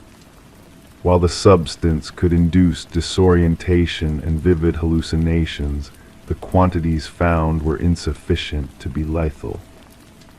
She wasn't one to dabble in recreational substances, her boyfriend insisted during questioning. Morgan was meticulous in her research, she wouldn't have jeopardized her perceptions willingly. Digital forensics unearthed fragments of deleted messages on Morgan's phone, exchanges with an individual who shared her fascination with the enigmatic house. Their discussions grew increasingly intimate and enigmatic, hinting at a shared understanding of the house's hidden truths. The house retains the memories of its past, one message cryptically conveyed. It yearns for someone to comprehend. The investigation led Lind and her team to Adam Reeves, an architectural historian whose expertise in rare spatial anomalies had captivated Morgan's interest. Their professional rapport had evolved into a deep personal connection, bound by their shared quest for the truth behind the Victorians' mysteries. Reeves appeared genuinely devastated by Morgan's demise, explaining, "The house holds a legacy of optical illusions and deceptive perspectives. Its design was crafted to bewilder and mislead. Morgan believed there was a deeper significance to it, a truth beyond mere architectural tricks." However, Reeves possessed a solid alibi for the presumed time of Morgan's passing, supported by security footage of him delivering a lecture at a distant university symposium. A breakthrough emerged from an unexpected source. Eleanor Blackwood's grandson, residing abroad, disclosed a long-held family secret. My grandmother wasn't the sole Blackwood to perish within those walls, he divulged. Others met their end in that parlor, always in a serene repose. The family termed it the claiming. Provided with journals spanning generations, Lind and her team uncovered a haunting pattern of deaths attributed to natural causes, deaths shrouded in the shadows of the Victorians' enigmatic influence. A secondary sweep of the property unearthed a concealed compartment behind the parlor's fireplace. Within its confines lay Morgan's missing equipment, alongside a collection of artifacts from diverse indigenous cultures, meticulously arranged in a cryptic pattern. At the heart of this assemblage sat a weathered figurine, its features smoothed by the touch of generations. Analysis revealed the figurine depicted a deity associated with liminal spaces, thresholds between worlds. Traces of the alkaloid found in Morgan's system adorned these artifacts, hinting at a deeper connection to her demise. The investigation took a chilling turn as forensic analysis of dust patterns within the house unveiled the presence of an unknown individual during Morgan's final hours. Partial fingerprints, foreign to Morgan or any documented visitor, lingered on doorknobs throughout the eerie estate. 3 weeks into the inquiry, Adam Reeves was discovered lifeless in his residence. Like Morgan, he sat poised at the entrance, a serene expression gracing his features, the same alkaloid staining his system. Clutched in his hand was a key that defied any lock within his abode, but seamlessly fit the hidden compartment within the Victorian. In his parting correspondence, addressed to himself as though preserving a testament, Reeves inscribed, "The house doesn't ensnare you physically. It ensnares your perception." Morgan was correct. These doors guide you in perpetual circles until a revelation sets you free. But by then, the desire to depart fades. The case lingered as a haunting enigma, labeled as suspicious deaths under ongoing scrutiny. The Victorian stood condemned, its entry barred by official decree. Yet whispers persisted of ethereal lights flickering within on certain moonlit nights, of visitors who ventured in but never emerged. Some locals whispered of a curse that befell those who delved too deeply into the house's enigmatic lore. Others speculated that Morgan and Reeves had unearthed a force ancient and potent, one that thrived within the interstices of conventional reality. The truth remained as elusive as an exit in a house where all doors led back to the beginning, a labyrinth of secrets and shadows waiting to ensnare the unwary souls seeking to unravel its mysteries. Story 11. The real estate listing made no mention of a basement. Blueprints held no trace of it. Yet beneath the worn carpet a hidden door lurked. A hefty, rusted handle beckoned. It required the strength of 3 to pry it ajar. Stale air, thick with the aroma of damp soil, billowed out to meet them. Steps descended into the darkness below. They anticipated storage space. Instead, they encountered a solitary chair under a swaying light bulb. And adorning the wall behind it, a series of photographs depicting them. Images taken from within the confines of their own home. The Mercer family had settled into the suburban abode during the bleak winter months when the shadows lengthened early and the leafless trees loomed stark against the frigid sky. The house, with its 2 stories, weathered siding and creaking floors, exuded character, they had convinced themselves. Character and history. But what they had not foreseen was the depth of history the dwelling housed, or how violently it would collide with their present. Detective Sarah Connors arrived at the scene with her partner, the crime scene unit already cordoning off the area with fluttering yellow tape. Mrs. Mercer's tremulous voice had relayed the discovery beneath their living room floor. "We must document everything before anyone else ventures down," instructed Connors, slipping on latex gloves with practiced ease. Camera flashes pierced the darkness as the forensics team captured the eerie scene. The wooden stairs groaned beneath their weight. The basement, a cramped space akin to a standard bedroom, featured concrete walls painted a drab gray. A solitary chair anchored to the floor at its center. Above, the stark bulb cast elongated shadows, revolving slowly in an unseen breeze. Yet it was the line of photographs that seized their attention, 37 snapshots meticulously arranged in a chronological array. "These date back nearly 4 weeks," remarked Connor's partner, studying the timestamps inscribed on the backs of the prints. "Look here, Mrs. Mercer dozing on the couch, Mr. Mercer at the kitchen table, the children in their rooms." The absence of forced entry, broken windows, or tampered locks puzzled them. The security system had remained silent. Nothing had been pilfered. Only their privacy had been violated, along with any sense of security the family had harbored. Forensic analysis uncovered multiple fingerprints, most belonging to previous proprietors of the home. Ownership had changed hands 6 times in the past decade, each family departing within a year and selling at diminished prices.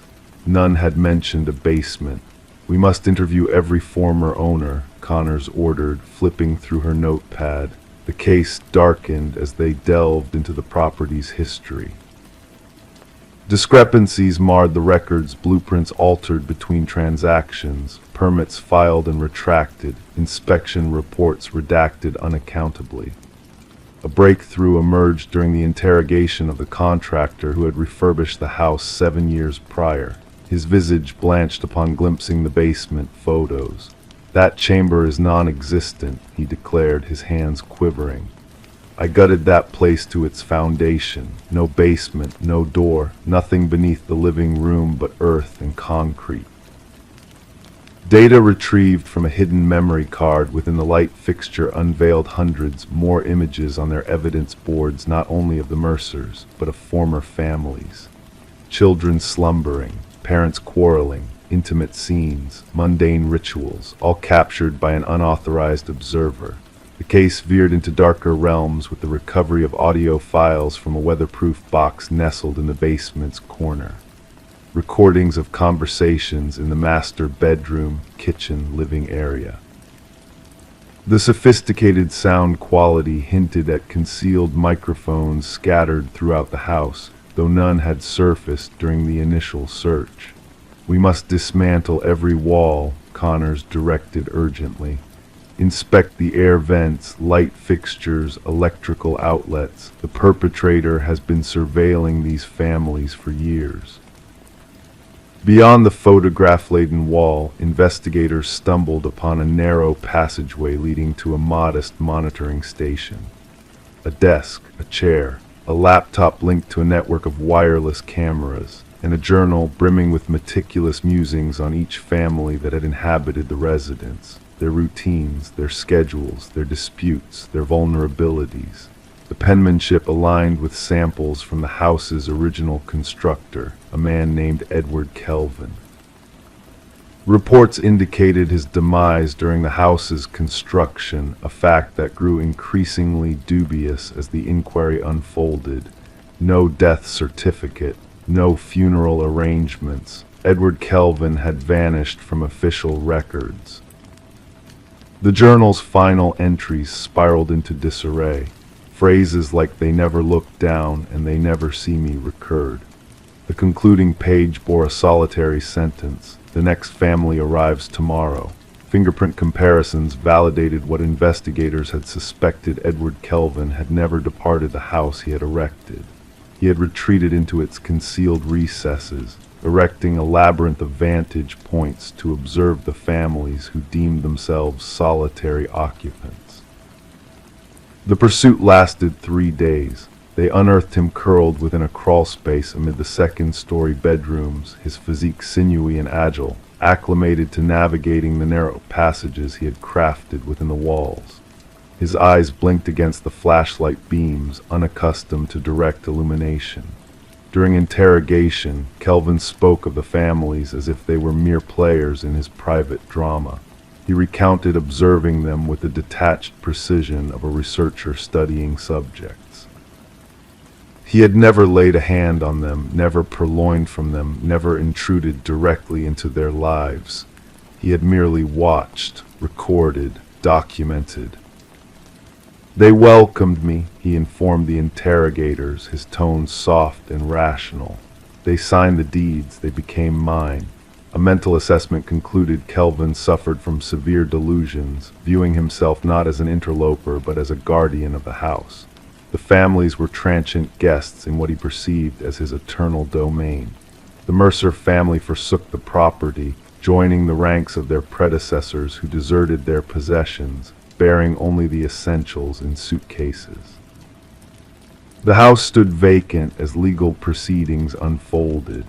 The trial unveiled the full scale of Kelvin's surveillance matrix, concealed chambers accessible solely through crawl spaces, observation points integrated into the structure itself, meticulously planned prior to the laying of the first brick. The house had been devised as an observatory from its inception, its inhabitants unwitting participants in Kelvin's obsessive documentation. Upon the jury's pronouncement, Kelvin exhibited no response. He had already vanished into the recesses of his mind's architecture, where he could still traverse unseen through the passages of the house that now existed solely in memory. The property was razed, its foundation excavated and filled. Yet for the families that had dwelled there, the violation endured. They remained haunted not by what had been taken from them, but by what had lurked unseen, watching, listening, recording their most intimate moments from within walls they had trusted to safeguard them.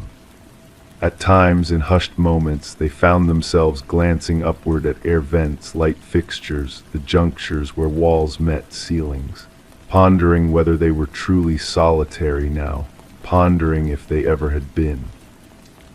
Story 12, the apartment had sat silent and vacant for many moons before the new tenants crossed its threshold. Their expectations were low, perhaps just some settled dust, forgotten relics of the past. Yet one door stubbornly refused to yield, a closet locked tight from within.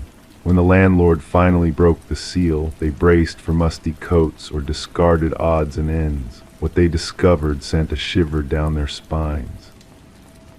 The walls bore witness to a frantic struggle, etched with deep, jagged lines of despair. And nestled in the corner, an ancient flip phone, its once vibrant battery now extinguished save for a single unread message glowing on its screen. Detective Morgan Shaw, seasoned in the grim tapestry of crime scenes, felt a chill creep up her spine at the sight before her. Not a drop of blood in sight, no overt violence, yet those marks told a tale of confinement, of a battle for freedom. Summon forensics at once, she instructed her partner, Officer Reed, already capturing the haunting etchings through his lens, and procure the records of the previous tenants. The message on the phone was stark in its simplicity. "I know what you did." The landlord, a jittery man with clammy hands, divulged that the former tenant had vanished without a trace, leaving unpaid rent in their wake. A young woman kept to herself, disappeared about 6 months back, he mumbled, avoiding the closet's gaze. No trouble stirred. Forensic analysis unveiled a tapestry of DNA within the scratched walls, most belonging to a single individual, presumably the missing tenant, Emma Caldwell, aged 28, reported as gone by her workplace when she ceased attendance. However, 2 distinct DNA profiles emerged. One remained a mystery to the system, while the other matched that of a man supposedly deceased for 2 years. "This defies reason," Shaw muttered as she pored over the lab findings. Derek Mercer, a convicted assailant presumed deceased in a vehicular mishap, bore fresh genetic traces within the closet's confines. Emma's abode whispered of an existence interrupted, mail gathering dust, a lone coffee mug abandoned in the sink, a meticulously arranged bed. Phone records wove a narrative of regular calls to her sister, abruptly severed, and a flurry of incoming calls from an unfamiliar number leading up to her disappearance. Emma hinted at a mysterious boyfriend, Officer Reed disclosed. No name given, just described as intense and private. Surveillance footage captured Emma's return one fateful evening, trailed shortly thereafter by a figure cloaked in anonymity, his features shielded by a cap. The puzzle pieces began to align when fingerprints matching Derek Mercer were unveiled on the closet's inner doorknob. He staged his demise, Shaw surmised, but for what purpose and what binds him to Emma?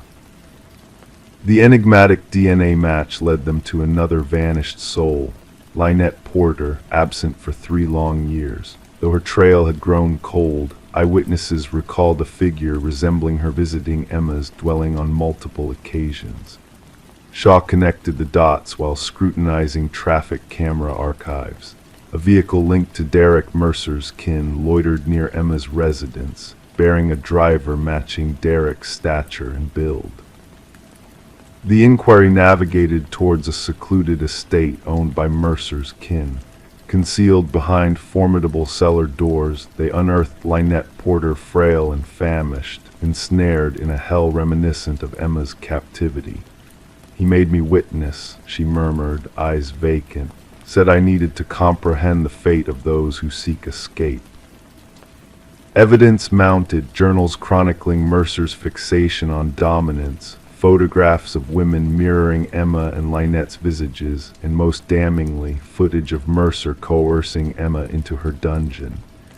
"She thought to expose me," his voice echoed in the recording. "About us, none divulges my truths." The manhunt for Derek Mercer spanned borders, while forensic profilers constructed a profile that sent shivers down the spines of seasoned investigators. Mercer didn't merely seek to end lives, he craved the torment, the slow erosion of hope in confined spaces. Upon his capture at a transit hub, Mercer clutched a fresh identity and passage to a seaside destination. Nestled in his pack, duct tape, a hunting blade, and a news clipping chronicling Emma's vanishing. During interrogation, Mercer exuded a disquieting composure. "She penned that message herself," he asserted of the phone, a plea for salvation, yet she warranted no deliverance. The trial unmasked Mercer's intricate charade of deceiving death, utilizing dental records of a vagrant matching his semblance. For a span of 2 years, he eluded notice, preying on women resembling his initial victim. Emma's remains were never unearthed. Forensic clues hinted at her eventual demise within that closet, etching a futile plea upon unyielding walls. After a mere 4 hours of deliberation, the jury rendered a verdict of guilt on all counts. As the judge intoned a life term devoid of reprieve, Mercer's lips curved in a faint smile, as if some cryptic rationale only he grasped danced in his mind. At the sentencing, Lynette Porter addressed the court. "He imprisoned us within cramped confines, for his spirit dwells in shadowed captivity. While he withers in his cell, I shall bask in the light." The case reshaped missing persons procedures within the precinct, emphasizing relational dynamics and tenancy inquiries. Detective Shaw preserved the closet's door from Emma's residence in her office, a somber memento that the most harrowing crime scenes aren't always marred by blood, but by the marks of one struggling against the odds to endure. Story 13. The coffee shop had been his sanctuary for years, the familiar table, the usual order, the comforting silence that enveloped him like a soft blanket. The barista recognized his face, but his true identity remained a mystery to all. Then one day he simply didn't show up. Concerned, the police investigated and found a wallet left behind at his customary seat. Inside the wallet, they discovered a driver's license with a photo, yet no name, No address, just an eerie blank space where his vital information should have been. Detective Sarah Mercer delved into the perplexing case, her fingers tracing over the cold metal table as she meticulously reviewed the security footage. The enigmatic figure, now dubbed John Doe in the case files, appeared unassuming on the camera, a man of average height with unremarkable features, clad in a navy coat and toting a weathered leather messenger bag. His disappearance defied logic, for he had entered the coffee shop, taken his usual black coffee, and settled at the corner table, hidden partially by a lush plant. He wrote in a notebook, occasionally sipping his coffee and gazing out the window. Then, in a bewildering turn of events, he placed his wallet on the table, rose, and walked towards the restroom hallway, never to return. Perplexed, Mercer instructed the tech specialist to replay the footage. The mystery deepened when it became apparent that John had never entered any restroom, no trace of him leaving through any exit. It was as though he had evaporated into thin air. Back at the precinct, Mercer meticulously examined the contents of the abandoned wallet. The driver's license photo matched the elusive man, yet the personal details were conspicuously absent, replaced by haunting blank spaces. Credit cards devoid of names, only strings of numbers that led to non-existent accounts. Neatly arranged cash, a recent coffee shop receipt, and a loan business card blank on both sides, save for a faintly printed phone number. Dialing the number led Mercer to a bizarre encounter, a silent line, punctuated by the sound of rustling paper before disconnecting abruptly. The barista who had served John for years could offer little insight. He was a reserved man, always polite. I believe he may have had an accent, but his voice was so soft it was difficult to discern. Asked about any acquaintances or conversations, the barista shook his head. He was a solitary figure, always engrossed in his writing.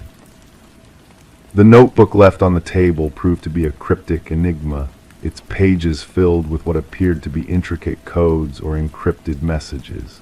Department cryptographers struggled to decipher its contents. Among the scribbles were sketches of architectural designs that matched no local structures. Mercer dispatched officers to canvass the area with John Doe's photos, yet no one recognized him. No missing persons report bore his description, and his fingerprints yielded no matches. It was as though he existed solely within the confines of that coffee shop. During her scrutiny of the security footage, Mercer noticed a peculiar anomaly. The timestamp flickered every morning as John entered the shop. Despite the tech specialist attributing it to a glitch, Mercer sensed a deeper significance. Returning to the coffee shop, she occupied his designated table, her gaze shifting between the entrance and the restroom corridor, separated by an antique mirror embellished with cryptic symbols akin to those in John's notebook. Questioning the shop owner, Mercer inquired about the mirror's history. "It's been here longer than I can remember. Came with the building. A cumbersome thing requires 2 men to relocate." The owner affirmed that the mirror had never been moved during his tenure. Intrigued, Mercer approached the mirror, her reflection distorted in its depths. Expecting cool glass, she was met with an unexpected warmth upon touching its surface. The forensics team dismantled the mirror, revealing a concealed compartment housing identical wallets, each with a blank driver's license mirroring John Doe's photo. Adjacent lay a leather-bound journal chronicling entries spanning decades, all inscribed in the same script as the notebook. The final entry ominously declared, "The experiment must cease. They draw near. The window is closing." Surprisingly, the fingerprints within the hidden space matched John Doe's. Carbon dating of the initial wallet suggested it dated back 50 years, yet the photo depicted an unchanged visage. Entries alluded to experiments involving temporal displacement and identity transference, mentioning crossing back and window points. One passage resonated with Mercer, The coffee shop serves as a nexus where realities converge. The mirror serves as the threshold. When alignment aligns, passage opens. As the investigation unfolded, peculiar occurrences plagued the vicinity of the coffee shop. Patrons reported seeing their reflections move autonomously in the window glass. Some even claimed to have glimpsed John Doe at his usual spot, though footage contradicted their assertions. A breakthrough emerged when an elderly woman, Margaret Keller, a former physicist involved in classified projects, reached out to the police. She identified John Doe as Daniel Weston, a brilliant physicist who vanished during an experiment involving quantum mirror surfaces theorized to facilitate interreality transference. Keller provided evidence of Weston's presumed demise in a lab accident, aligning with the earliest entry in the journal found behind the mirror. Weston's belief in parallel realities and the existence of weak points between them resonated with Keller's revelations. Returning to the coffee shop, Mercer unearthed its historical connection to the research facility where Weston conducted his experiments, the very site on which the shop was erected. The case climaxed when Mercer, engrossed in reviewing security footage late one night, discerned a hidden detail previously overlooked. Reflected in the mirror, she observed John Doe Daniel Weston watching himself at the table, two manifestations of the same man coexisting simultaneously. Rushing to the coffee shop, Mercer was met with a shattered mirror, a final note amidst the shards scribed in the familiar hand. The experiment concludes. The window seals shut. Do not pursue. The enigma of the enigmatic man lingers unresolved. The coffee shop shuttered following the inquiry. The structure eventually razed. Daniel Weston's whereabouts remain unknown, his journals vanishing mysteriously from evidence custody. Mercer resigned from the force not long after, her neighbors occasionally spotting her on the porch, engrossed in a notebook resembling Weston's. A fragment of an antique mirror adorns her wall, its surface occasionally rippling unnoticed. Story 14. The motel stood as a relic of forgotten times, its faded facade hinting at stories untold. Guests passed through its doors briefly, seeking only a night's rest before moving on. The clerk's weary eyes met hers as he handed over the key, a silent warning lingering in the air. "Just don't take the last door on the left," he whispered, a shiver running down her spine. In the hushed stillness of night, she found herself drawn to that forbidden door. The hallway was bathed in a dim, eerie light, casting shadows that danced with unseen whispers. Her hand trembled as she touched the icy handle, the wood beneath her fingertips holding untold mysteries. The door itself appeared no different from the others, a silent sentinel guarding its secrets until she pressed her ear against its surface. A faint sound, barely perceptible, echoed from the other side.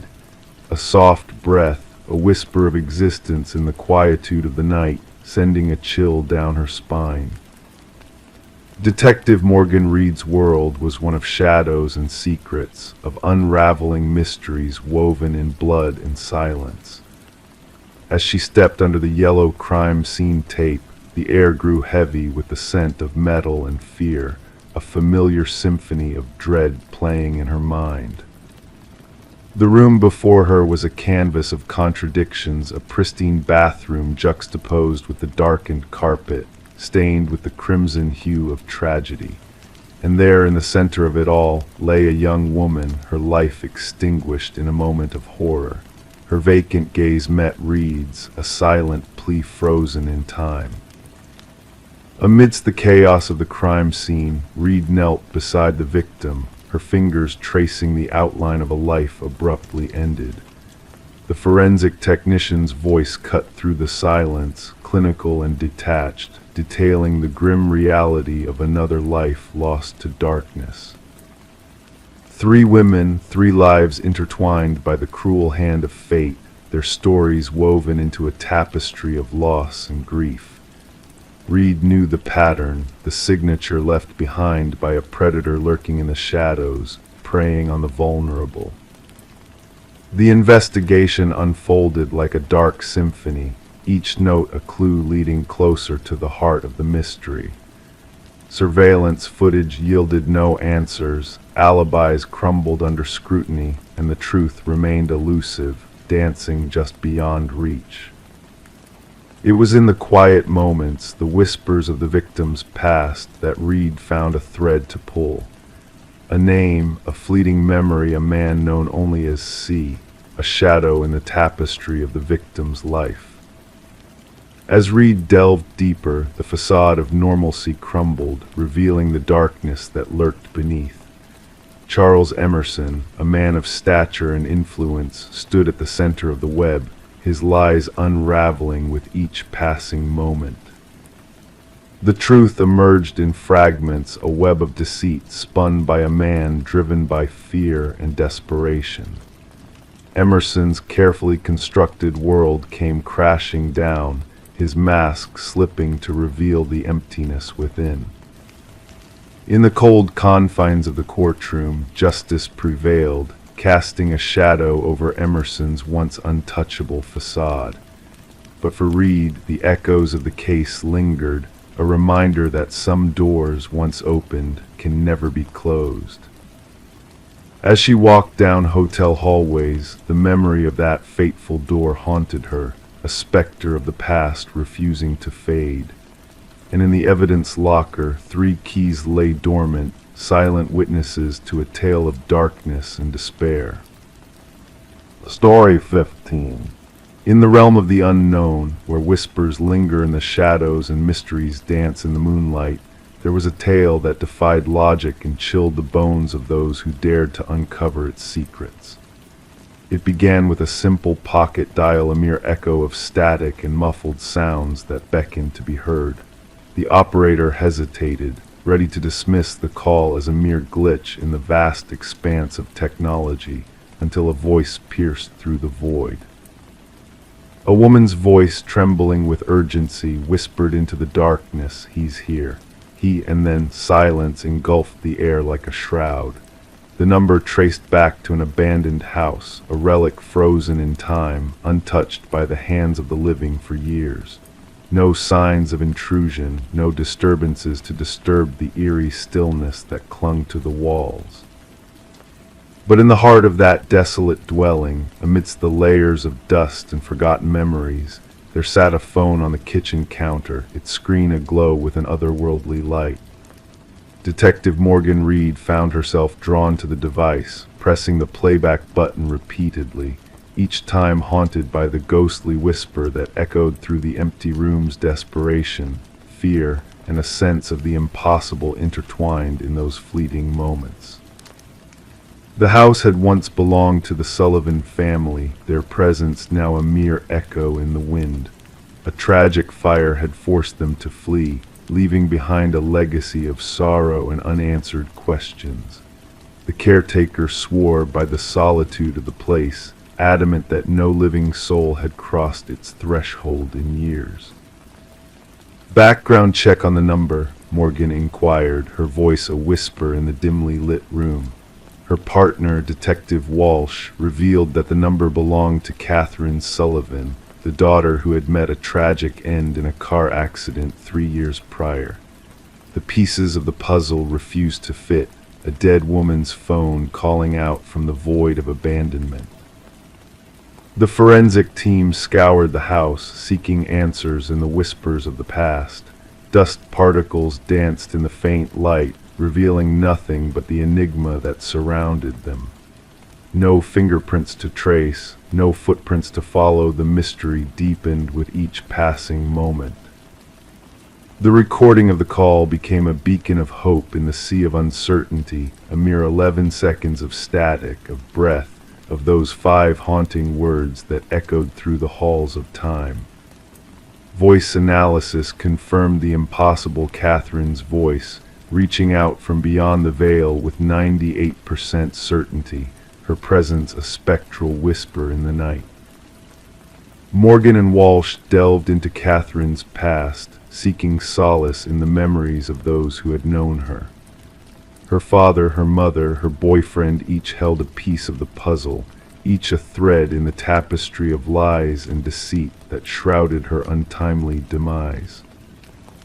And then a breakthrough. Catherine's mother, trembling with fear and resolve, presented a journal found among her daughter's belongings. The pages spoke of love turned sour, of shadows lurking in the corners of a once beautiful relationship.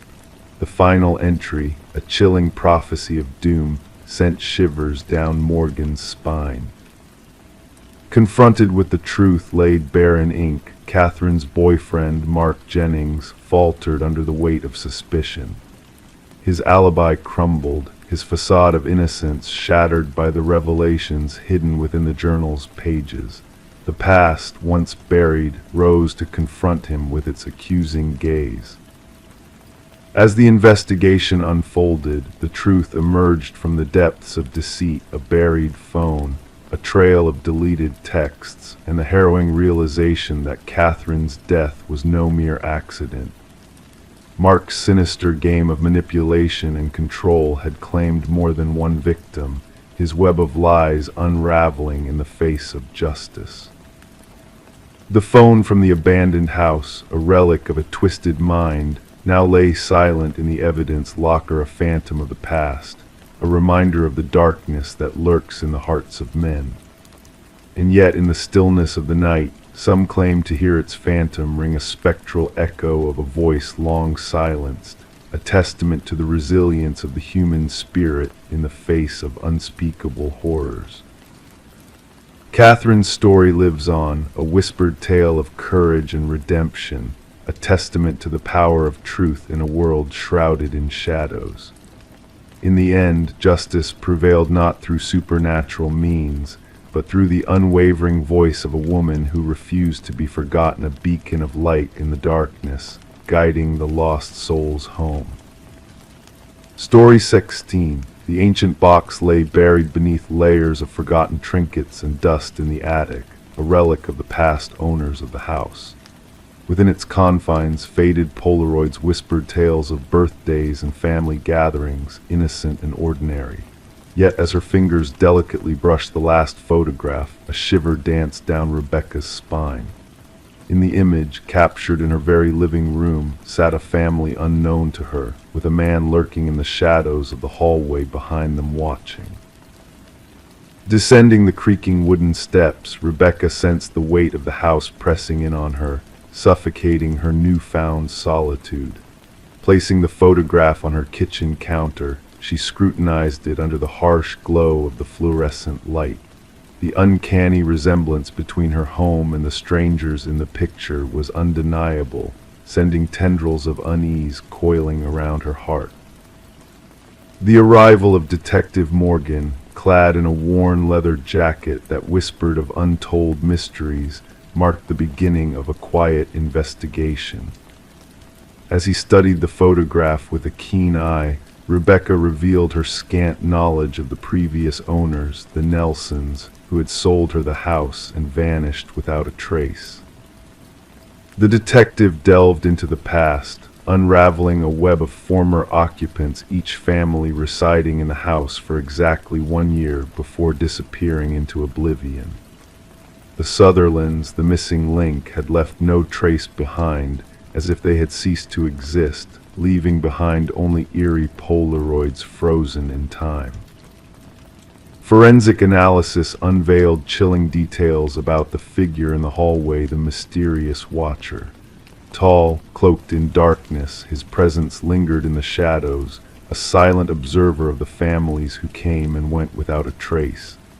An unsettling pattern emerged, linking the disappearances to the enigmatic architect, Samuel Whitfield, who had vanished after completing the house.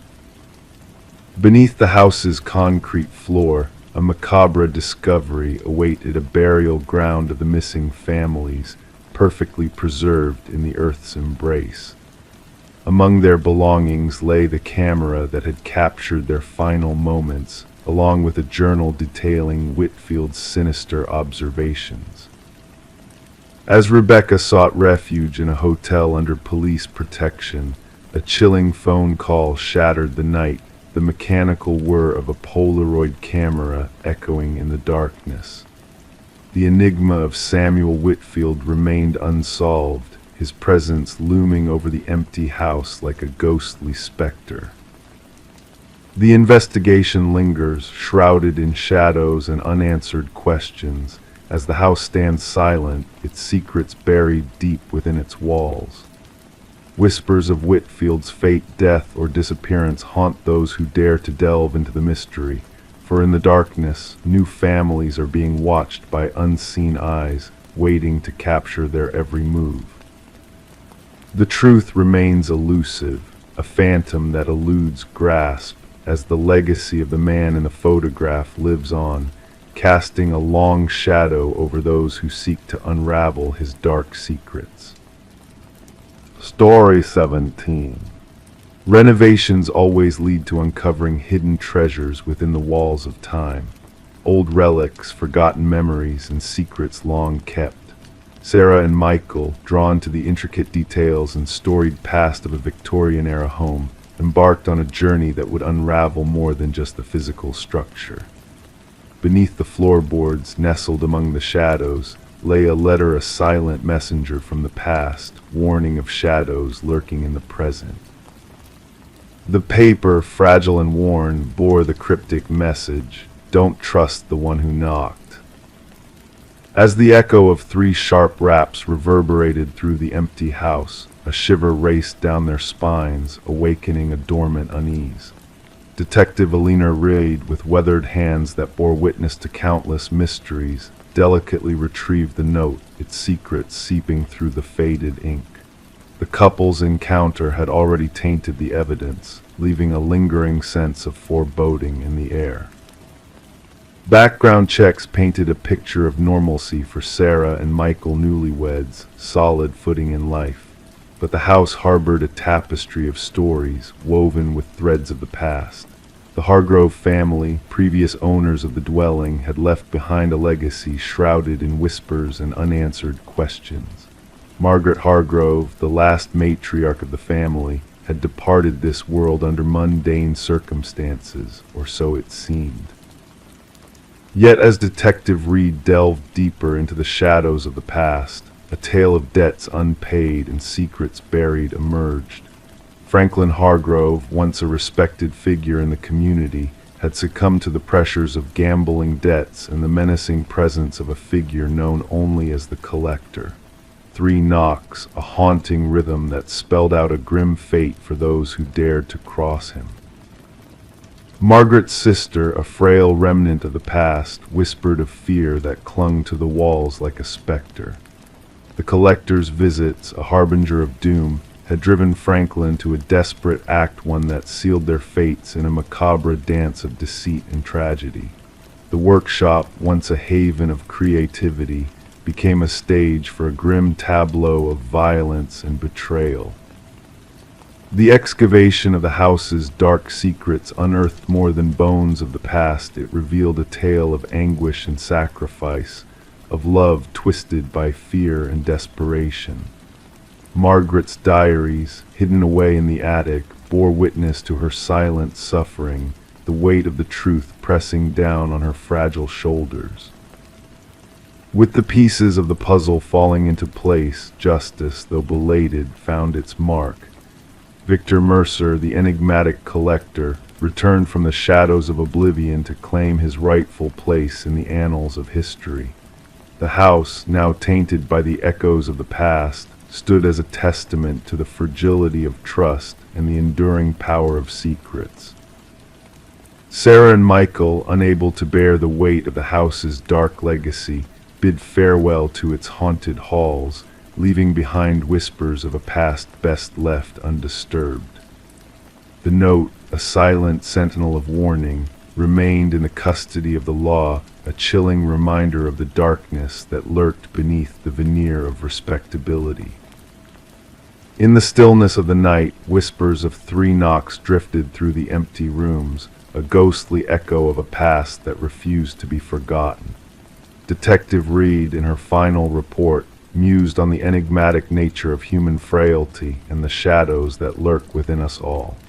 Some mysteries, she concluded, are destined to remain unsolved, their secrets buried deep within the recesses of the human heart. Story 18: The Secrets of the Dollhouse. She always avoided the attic, but when the storm brought a leak in the roof, she had no choice but to venture up there.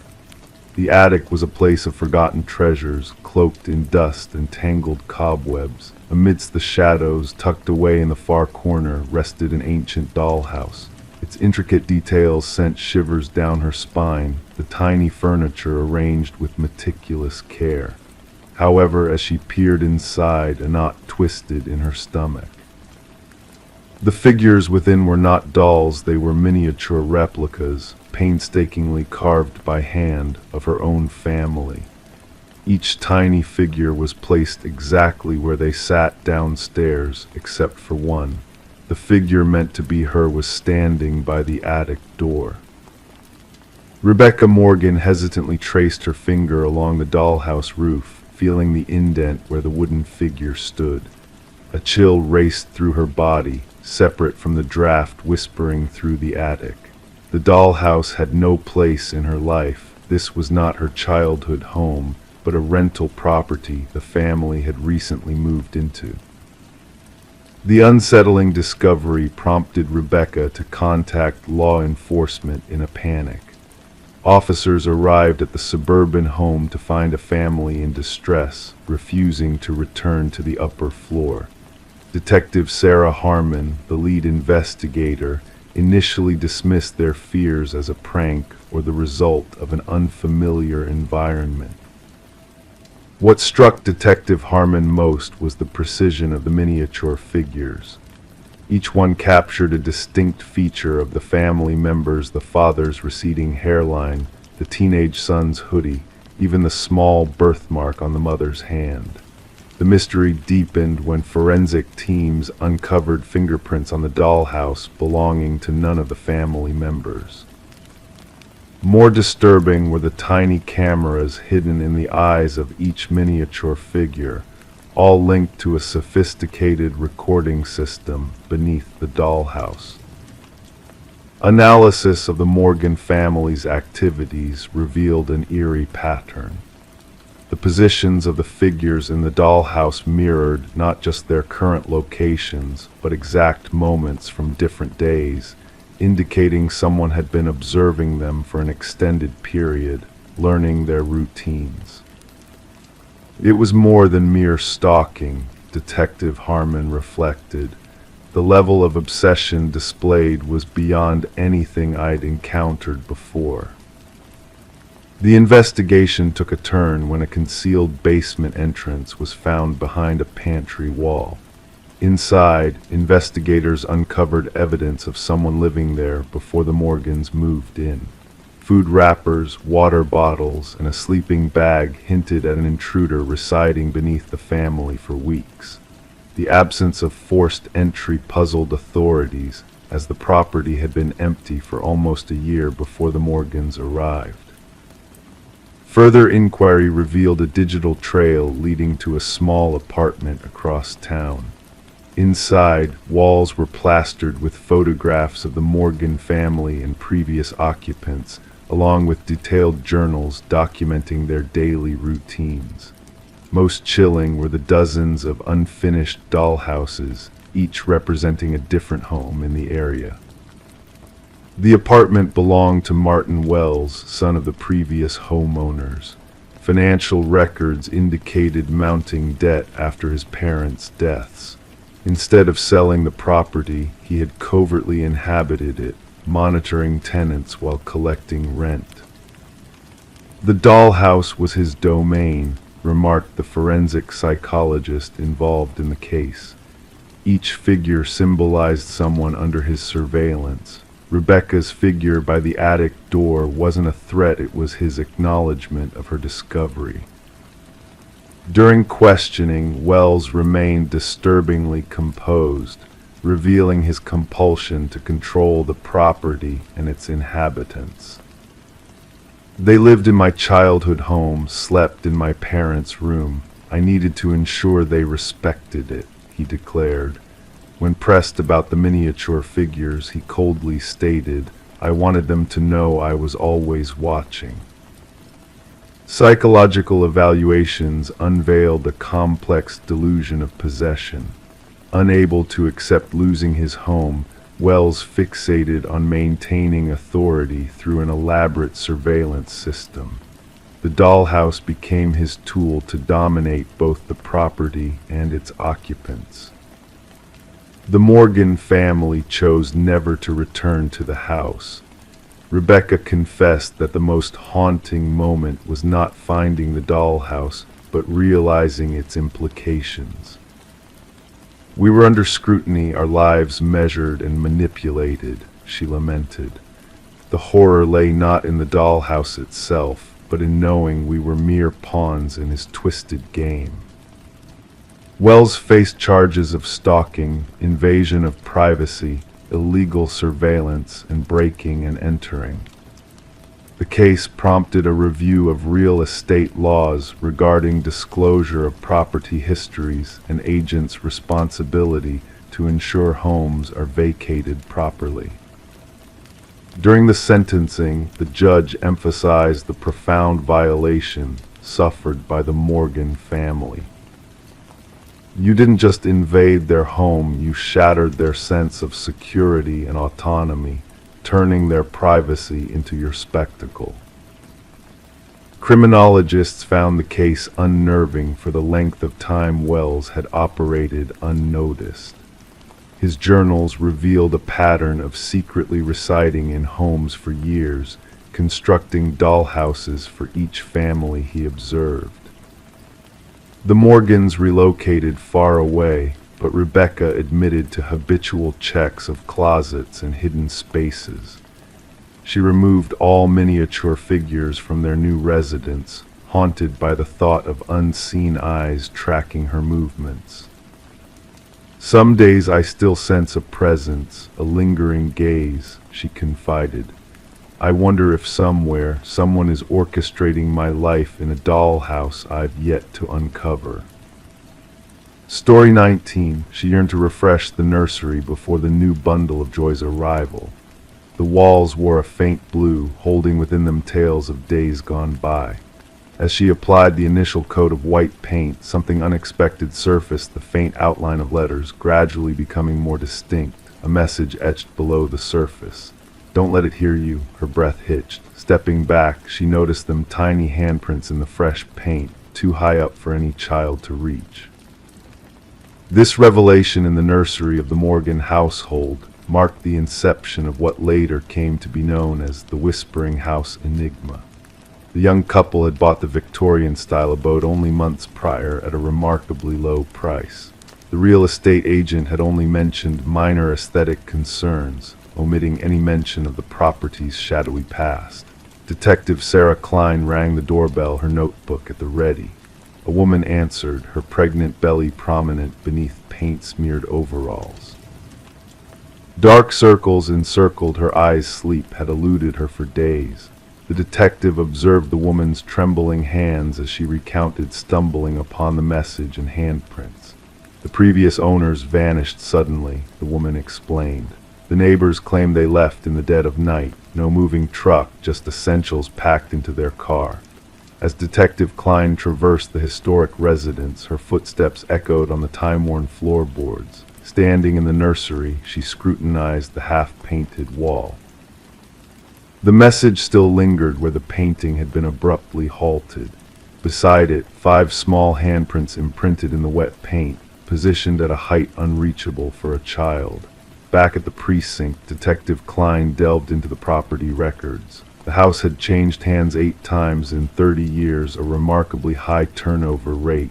Each family had stayed for less than 2 years. More unsettling were the child welfare reports filed for 3 of those families. Children spoke of whispers from the walls and someone watching them as they slept. The detective delved further, scouring construction records and historical archives. The house had once belonged to Eleanor Blackwood, a wealthy widow with no heirs who had run a small orphanage from the premises during the early industrial era. News clippings mentioned 5 children who had vanished from her care. Authorities at the time suspected they had fled, a common occurrence for orphans of that era. When Eleanor passed away, workers renovating the house stumbled upon a sealed chamber behind the nursery wall. Inside, they uncovered children's belongings, tiny shoes, toys, and clothing, but no remains. The case went cold, buried in dusty records. Detective Klein interviewed former residents, piecing together a disturbing narrative. Each family with children recounted strange happenings, toys rearranged overnight, childish laughter resonating through empty corridors, and crayon drawings materializing on walls. Most dismissed these occurrences as flights of fancy until the writing materialized. The message varied slightly in each account. Don't let them find you. Don't make a sound. Don't let it hear you. Consistently the same penmanship, always unveiled during nursery repaintings. A forensic linguist compared the writing in photographs to samples from Eleanor Blackwood's diaries. More chilling were the handprints uniform in size and placement over decades, despite different children inhabiting the house. The investigation took a darker turn when the detective persuaded the current homeowners to permit ground-penetrating radar in the basement. The technician identified anomalies in the readings, 5 distinct shapes beneath the concrete floor, each roughly child-sized. Workers broke through the concrete, exposing a grim revelation: 5 small sets of remains arranged in a circle. Forensic analysis indicated the children had perished during Eleanor's ownership of the house. Each child still bore a pendant engraved with their name, the 5 orphans who had purportedly absconded. The detective directed the application of luminol throughout the nursery. In the darkness, handprints glowed on every wall beneath layers of paint, invisible to the naked eye. Hundreds of them at varying heights, as though the children had been attempting to escape. Eleanor's journals, retrieved from county archives, unveiled her twisted rationale. She believed orphan children possessed a unique spiritual essence. By confining them in the hidden chamber, she aimed to tap into their life force to prolong her own existence. The children had etched their warnings into the wall using fingernails and bits of metal, hoping future inhabitants would uncover their fate. The case concluded with the proper burial of the 5 victims. Their names were finally recorded not as runaways, but as victims of foul play. The house sat vacant thereafter, the expectant couple refusing to step foot inside even to collect their belongings. Detective Klein submitted her final report, inclusive of photos of the handprints illuminated by luminol and the message beneath the paint. She remarked that while justice had been served for the original victims, an inexplicable presence lingered in that house, something that persisted in reaching out through layers of paint and time. The nursery walls were raised during cleanup, yet workers reported hearing children's voices whispering from the rubble. Each one refused to return after their shift ended. The house was ultimately condemned, another cold case relegated to a dusty cabinet, a tangible resolution, yet spiritual queries that would forever remain unanswered. The detective retained 1 photograph from the investigation, 5 luminol handprints illuminating the darkness, a haunting reminder that certain crimes leave indelible marks that no amount of fresh paint can conceal. Story 20: The Enigmatic Doll. In the depths of the attic, concealed beneath a worn blanket, they stumbled upon it. A porcelain doll, weathered by time, possessed a gaze of unyielding cobalt blue eyes. Sarah and Michael, a young couple, regarded it with bemusement, dismissing it as just another forgotten relic of the past. Little did they know, that night would mark the beginning of an inexplicable tale. As they retired to bed, a subtle unease settled in the air. The stillness of the night lingered, stretching into an eerie silence. When dawn broke, the doll had vanished from the attic, only to reappear at the foot of their bed, a silent sentinel in the dim light. Sarah and Michael had acquired the Victorian house at auction, captivated by its intricate woodwork and enigmatic allure. Unbeknownst to them, the dwelling harbored a history fraught with secrets and shadows, drawing them unwittingly into its enigmatic narrative. Detective Rachel Winters, on a crisp autumn morning, received a chilling call. The scene she encountered was one of macabre precision, the female victim arranged in a contorted pose, eyes wide with terror, while the male victim seemed to have met his end in a desperate attempt to flee. Meticulously, Detective Winters catalogued the scene, noting the deliberate arrangement that seemed to mimic a doll plucked from a display case. The absence of forced entry or signs of struggle only deepened the mystery shrouding the tragic events. As the investigation unfolded, a tapestry of unsettling accounts emerged from the neighbors, a flickering shadow at an upstairs window, the ethereal laughter of a child echoing through the vacant house. Each testimony added a layer of disquiet to the enigma enveloping the case. Forensic analysis unveiled a trail of vintage fibers, reminiscent of antique doll clothing, clustering around the victims, and the attic a disquieting revelation that hinted at a spectral presence lingering within the confines of the house. Delving into the annals of the property's past, Detective Winters unearthed a haunting pattern: previous owners meeting untimely demises under peculiar circumstances, their deaths cloaked in inexplicable anomalies and eerie occurrences. A faded newspaper clipping revealed the specter of a doll maker and his tragic daughter, their lives intertwined with the house's dark legacy. The final creation of the doll maker, a doll said to mirror his lost child, emerged as a nexus linking the past to the present. In a hidden compartment beneath the attic floorboards, old photographs whispered of arcane secrets, the dollmaker's collection frozen in time, with one doll standing out, its uncanny likeness to the one discovered by Sarah and Michael sending shivers down Detective Winters' spine.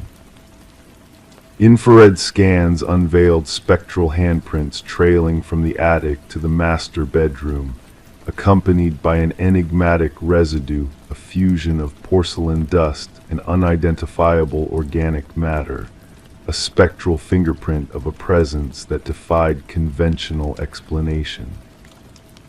A chance encounter with a descendant of the doll maker unveiled whispered family lore of esoteric rituals and forbidden arts, hinting at a malevolent force bound within the doll, a force yearning to transcend the boundaries of its porcelain vessel. The case, mired in the shadows of the supernatural, defied resolution as conventional avenues of investigation faltered in the face of the inexplicable. Detective Winters, haunted by the enigma, safeguarded the doll as evidence, only to awaken to a baffling disappearance that defied all logic. The house, tainted by its troubled past, passed into new hands, its attic a barren expanse save for a solitary blanket folded in quiet solitude. The doll, a phantom of the night, eluded capture, ensconced within the whispers of a chilling legend that echoed through the corridors of time. Detective Winters, burdened by the weight of the unsolved mystery, retreated from the fray, bearing with her a solemn memento, a photograph of the doll maker and his eerie creations, a testament to a saga that defied comprehension. The new owners, wary of the house's dark history, chose to leave the attic undisturbed, a sanctuary untouched by the specter of the past. Yet on hushed evenings, whispers of a spectral presence lingered, a gentle laughter echoing through the stillness, a reminder of a tale lost to the shadows of the night.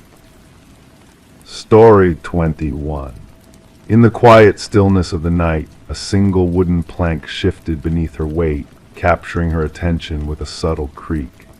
Intrigued, she knelt down, her fingers delicately tracing the edges of the loose board. The floor, once thought solid, now whispered of hidden secrets beneath its surface. With cautious determination, she lifted the boards, unveiling a dark and narrow space that lay concealed beneath her new dwelling.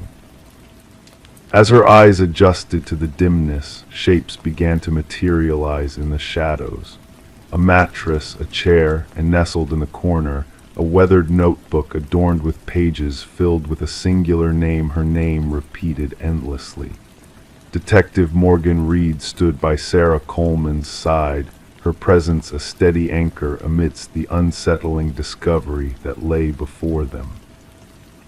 Sarah's gaze pierced the darkness below, her eyes reflecting a terror that transcended mere surprise. It was a violation of safety, an intrusion of malevolent intent into what should have been a sanctuary of new beginnings. "Do not disturb anything further," Detective Reed's voice, calm yet resolute, cautioned. With a click, her flashlight pierced the shadows, revealing walls adorned with surveillance photograph snapshots of Sarah's daily life, captured in secret. The eerie chamber, a shrine to obsession, had remained hidden beneath Sarah's feet, unbeknownst to her. The small cottage had been purchased from the estate of an elderly recluse named Walter Green, a man who had left no heirs behind. The property, vacant for months, had beckoned Sarah with promises of charm and renovation, concealing the sinister truth that lurked beneath its floorboards. "I never crossed paths with him, the previous owner," Sarah murmured. "The neighbors spoke of his reclusive nature. I was told the basement access had been sealed off long ago. That was what the inspection report stated." The arrival of crime scene investigators with their tools and cameras marked the beginning of a meticulous process to uncover the secrets that had been hidden for so long. Forensic examinations revealed a multitude of fingerprints, all belonging to Walter Green, scattered throughout the concealed chamber. The timeline that emerged painted a haunting picture. Walter had been observing Sarah for years, blending into the backdrop of her life without her ever noticing his presence. The fixation appears to have been escalating, the department psychologist shared during a briefing. The transition from fantasy to tangible action is evident in the meticulous preparations found in the hidden room. Detective Reed's inquiries led her to a former colleague of Walter's, a man who bore witness to the unsettling evolution of his fixation on Sarah. "Walter spoke of her, you know," the man confessed, his demeanor uneasy. "He believed she was meant for him. I dismissed it as harmless infatuation at the time." With a newfound lead in hand, Reed obtained a warrant to search Walter's workplace locker, uncovering a key that unlocked a storage unit registered in his name. The metallic door of the unit screeched open, revealing a chilling replica of Sarah's former life furniture decor, even a mannequin fashioned in her likeness. The calendar, marked with a foreboding date, hinted at a sinister plan that had been halted by Walter's sudden demise. The puzzle pieces of Walter's disturbed past began to fall into place, revealing a history of obsession and delusion that had resurfaced in his final years. The echoes of Walter's turbulent past reverberated through the room as Reed laid out the evidence before her colleagues. In his mind, they were destined to be together, she explained, the weight of the truth heavy in her words. Could a chance encounter have sparked this twisted fixation? They wondered, grappling with the enigma of Walter's obsession with Sarah. Haunted by the specter of what could have been, Sarah made the decision to part ways with the house, a sanctuary tainted by the shadows of a man's distorted desires. As she stood in the empty living room one last time, a shiver ran down her spine, the lingering fear of the unknown gripping her heart. The chapter closed with Walter's passing, the case officially labeled as stalking with intent to abduct, a chilling reminder of the dangers that had once lurked unseen beneath the floorboards. Sarah, now a survivor of a nightmare she never knew existed, embarked on a journey to rebuild her life, forever changed by the brush with darkness that had come so close to claiming her. The cottage found new owners, unaware of the hidden room's secrets as life carried on its ceaseless rhythm. The hidden chamber was sealed off, the floorboards replaced, but for those who bore witness to the tale, the memory of the room beneath the floor lingered as a cautionary whisper of the dangers that dwell in the shadows, of the monsters that slip through the cracks, and the resilience of those who emerge from the depths, forever altered by the dance with the unknown. Story 22. In a quiet town nestled at the edge of the woods, there existed a house shrouded in mystery, a house untouched by time. The townsfolk never spoke of it, for it stood isolated, its windows darkened, its porch weary from the weight of ages. No one laid claim to it, and its origins slipped from memory like a whisper on the wind. One day, a group of hikers strayed too close to the enigmatic house. As they approached, they beheld an eerie sight: names carved into the wooden siding, etched deep as if to serve as ominous markers. And at the very bottom of this haunting list, a name unknown to them all glared back, fresh and untouched by the passage of time. It was a name that sent shivers through their souls as one of them hesitantly whispered, "That name belongs to me." When night blanketed the land, a call came through to the authorities, a mere mention of a routine trespassing incident. The caller was Mason Wright, the lead hiker who had stumbled upon his own name etched into the forsaken house. The responding officers anticipated a simple case of adolescent mischief, a mere prank among companions. Little did they know what awaited them in the shadows. Detective Sarah Keller arrived at the scene as darkness draped the forest in its cloak. Her flashlight pierced the obscurity, casting light upon the weathered facade of the dwelling. The names of 27 individuals adorned the eastern wall, some faded with age, others freshly carved, and at the base, Mason Wright, the inscription still fragrant with the scent of fresh-cut wood. "I've never set foot here before," Mason declared, his words mingling with the frosty breath in the chilly air. "I cannot fathom how my name came to be here." And so the investigation commenced, delving into the backgrounds of each name listed. What they uncovered sent chills down their spines. Every name belonged to a soul reported missing over the span of 4 decades, each disappearance linked to solitary hikes in the woods. Some cases had grown cold with time, while others remained open, all bearing the same unsettling detail: the vanished had ventured into the woods alone and never returned. Forensic experts meticulously documented each carving, noting the nuances in depth, technique, and weathered appearance. The oldest name, Rebecca Hansen, dated back 37 years to a tale of a young woman who vanished without a trace while exploring these very woods. The investigators found naught but a lone hiking boot by a babbling brook. As Detective Keller probed deeper, Mason's account remained unwavering. He professed no ties to the area beyond his recent hike with college comrades, chosen at random from an online suggestion. His background yielded no connections to the other names adorning the enigmatic house. The focus shifted to Mason's companions, particularly Emily Chen, the group's photographer.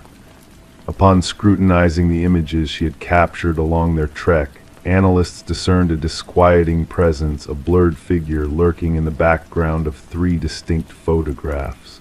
A tall, slender specter, always obscured by the veil of trees. "We encountered no one else on our journey," Emily asserted. "We would have remembered." With a heavy heart, Detective Keller directed a search of the house's interior.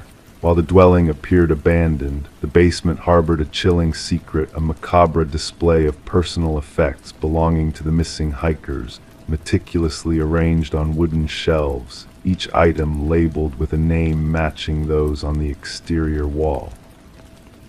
The evidence technicians painstakingly cataloged the items, unveiling bloodstains beneath the harsh glow of ultraviolet light, remnants of attempts to scrub away the grim reminders of past horrors. Though no bodies slumbered beneath the house, cadaver dogs alerted persistently to the dense forest beyond. As the investigation unfolded, Mason's behavior took a peculiar turn. He reported eerie incidents of susurrus outside his abode, fresh footprints leading to his door but vanishing upon return, shadowy figures haunting the streets. Despite police protection, Mason's paranoia burgeoned, casting a pall over his world. The breakthrough arrived with the unearthing of hidden land records from county archives.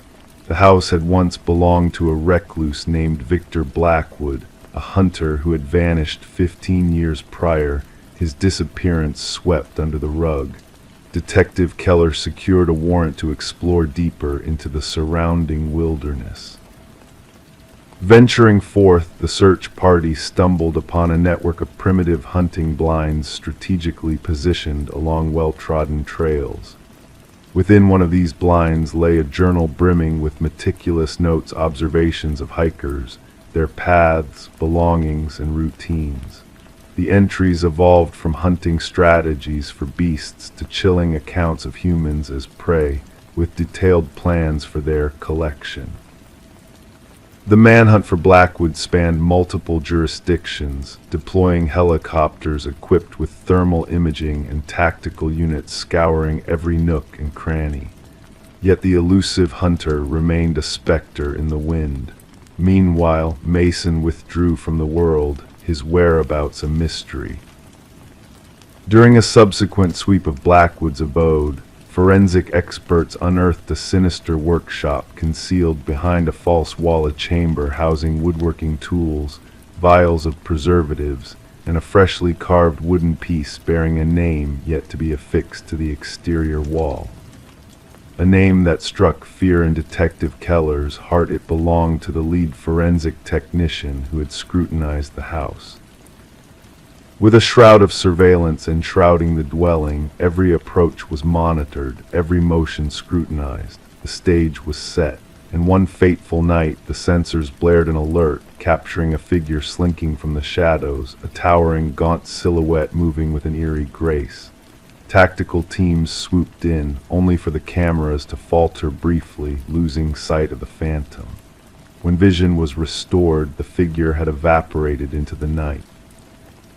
To this day, the house stands vigil under unrelenting watch.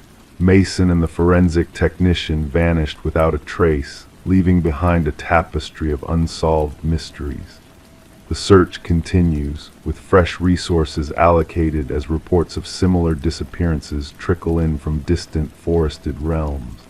The names etched on the wall have become a whispered legend among law enforcers, a tale that some dare not speak and others avoid entirely. And the local hikers, wary of adding their names to that foreboding list, steer clear of the house at the edge of the woods, where silence reigns supreme. Story 23. In a quiet suburban neighborhood, a mysterious key arrived in the mail for Sarah Miller. It was an ordinary brass key, worn with time, wrapped in a plain envelope with no return address. Although Sarah didn't recognize it, there was something strangely familiar about it. When she tried the key in every lock she owned, not a single one turned. It didn't belong to her. Perplexed, Sarah placed the key on her coffee table. Suddenly, the old grandfather clock in the hallway let out a single, hollow chime, despite being broken for years.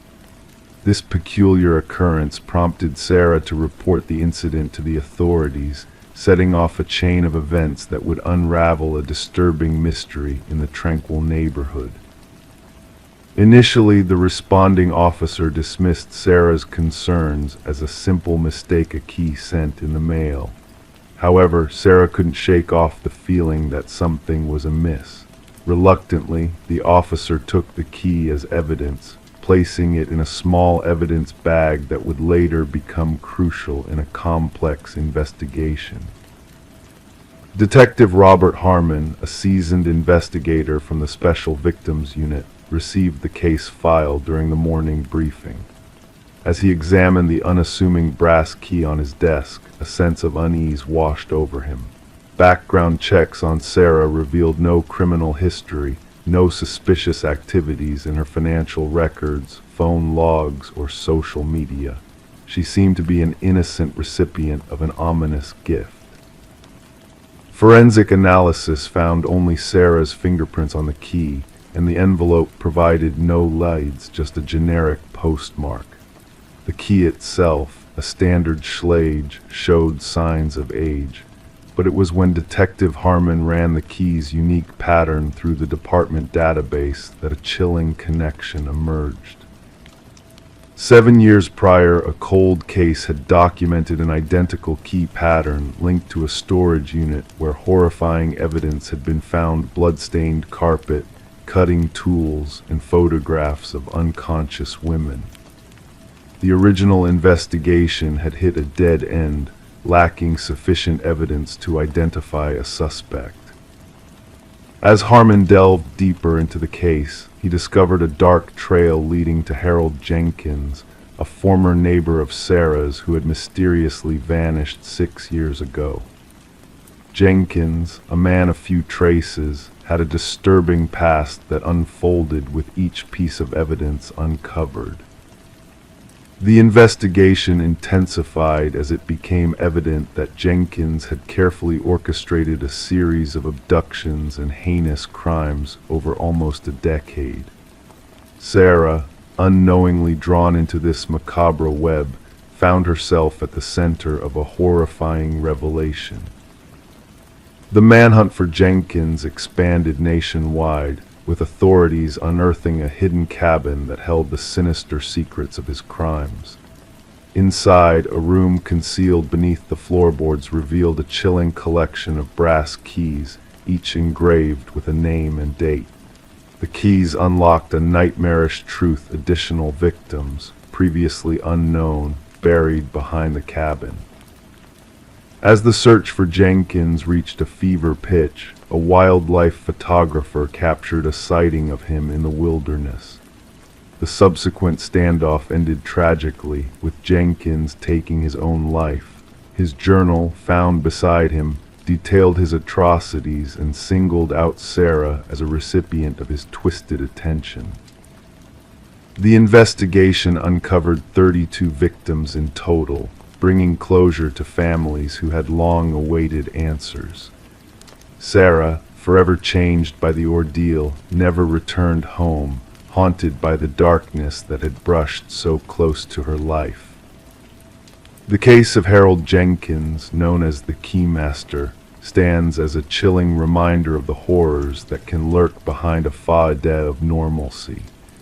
His meticulously kept records serve as a stark warning, urging vigilance against predators hiding in plain sight. In the aftermath, psychological researchers continue to study Jenkins' writings, searching for insights to prevent similar tragedies.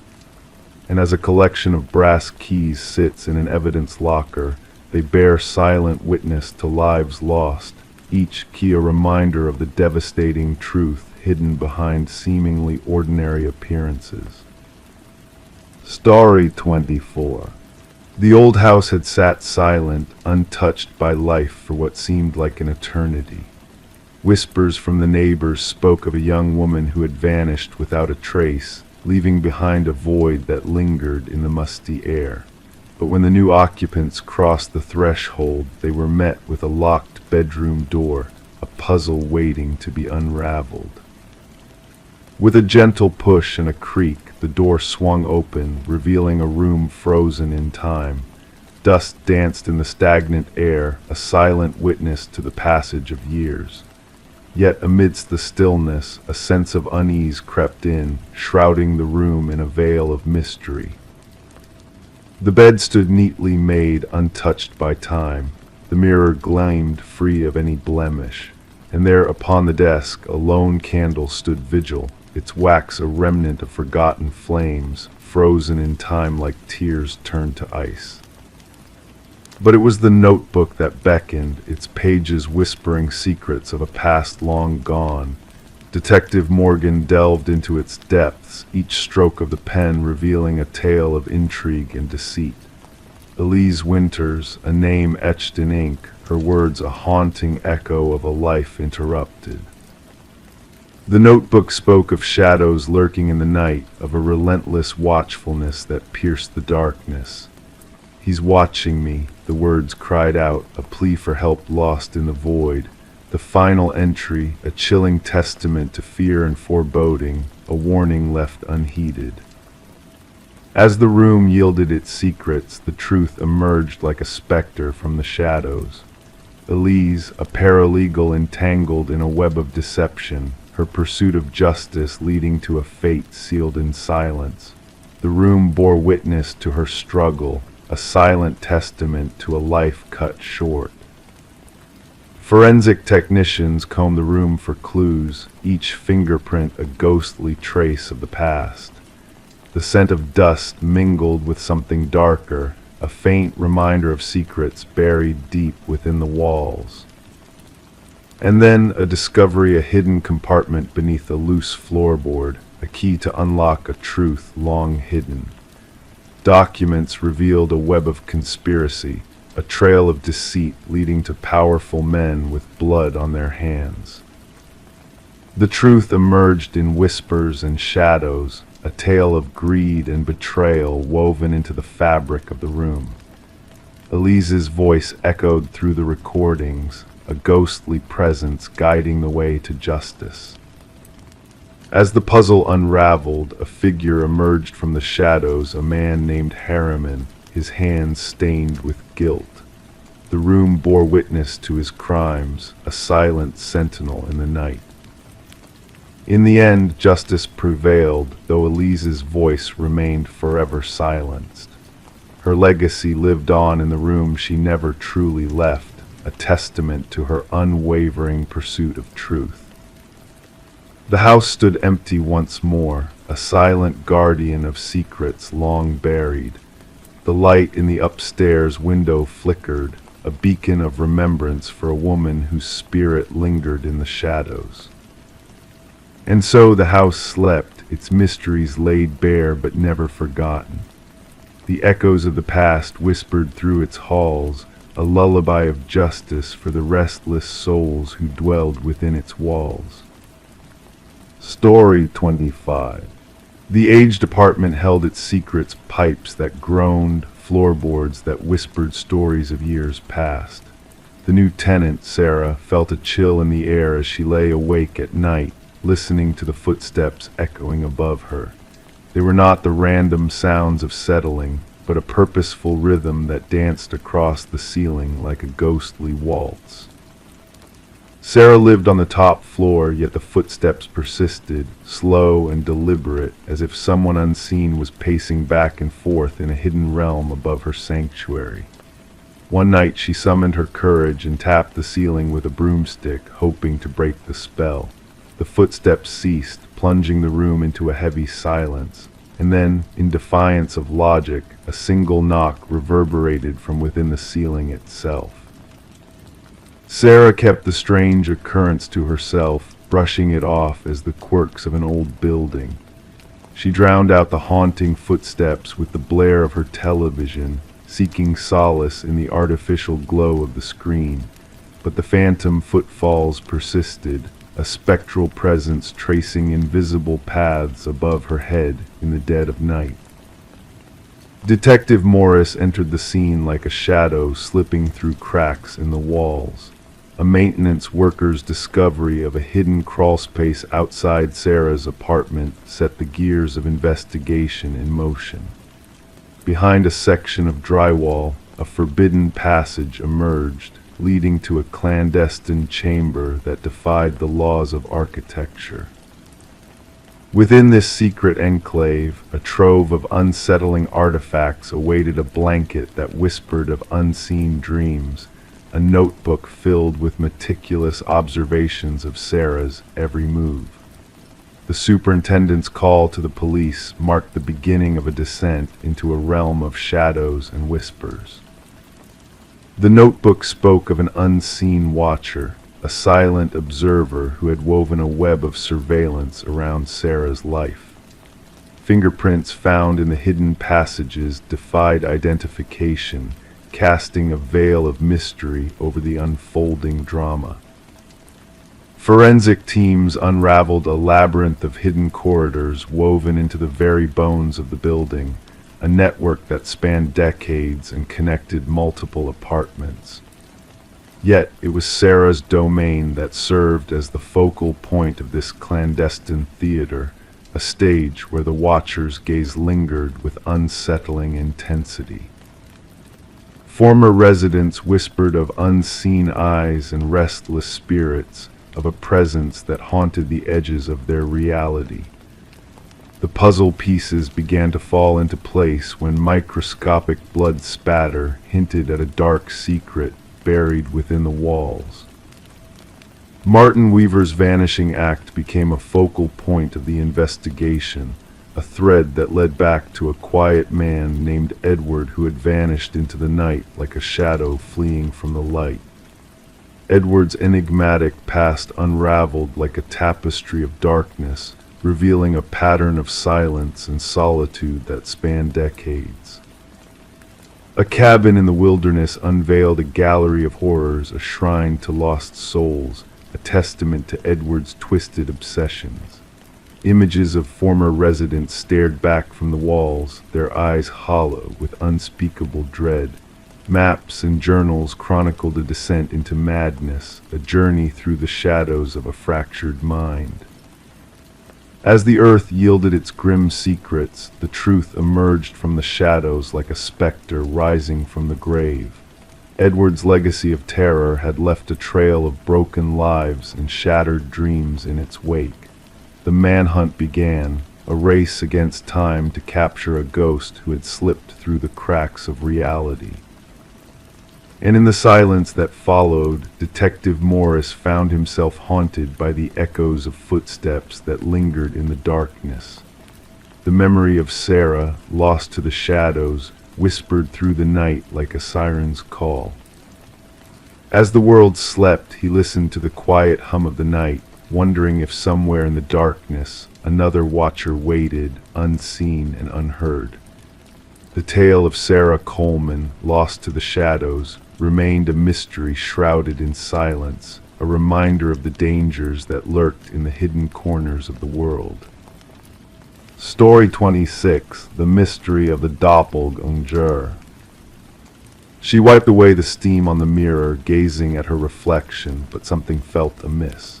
Her appearance seemed normal, her attire unchanged. Yet an unsettling feeling crept over her the longer she stared. A flicker caught her eye, a movement not her own. When she turned away, her reflection remained motionless, observing. Thus began the enigmatic case of Rebecca Thorne, a tale that would baffle investigators and cast a shadow over the community for years to come. Rebecca resided solo in a modest apartment nestled in a serene suburban enclave. Known for her methodical nature and reserved demeanor, she maintained a polite distance from neighbors while adhering to her routines. As a meticulous data analyst in a mid-sized firm, her life revolved around precision and order. No one could have foreseen that she would become the focal point of one of the most enigmatic criminal inquiries in recent memory. The initial disturbances appeared benign. Objects in Rebecca's home were subtly rearranged, no items missing, just subtly shifted. A coffee mug relocated, books rearranged, her toothbrush out of place. Initially attributing these anomalies to fatigue from long hours scrutinizing spreadsheets under harsh lights, Rebecca dismissed them as mere lapses in memory. Detective Marion Shaw received the first complaint after Rebecca, following weeks of unsettling occurrences, finally reached out to the authorities. The initial assessment suggested no criminal activity, leaning more towards mental health concerns. Shaw noted the oddities but cataloged them among non-urgent cases. There was no concrete evidence, Shaw later testified. No signs of forced entry, no missing belongings, just a woman sensing something amiss in her abode. The pivotal moment transpired with the bathroom mirror incident.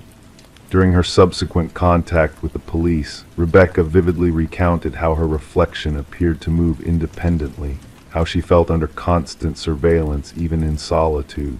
This time she presented proof, footage from a security camera she had installed pointed at her front door. The video unearthed a revelation that sent a shiver down the spines of even the most seasoned officers. The grainy footage depicted Rebecca departing for work in the morning, only for an identical figure to enter her apartment 20 minutes later using a key. Forensic analysts scrutinized the footage for signs of tampering or manipulation, but found none. The intruder mimicked Rebecca's movements, attire, even carrying her distinctive leather bag.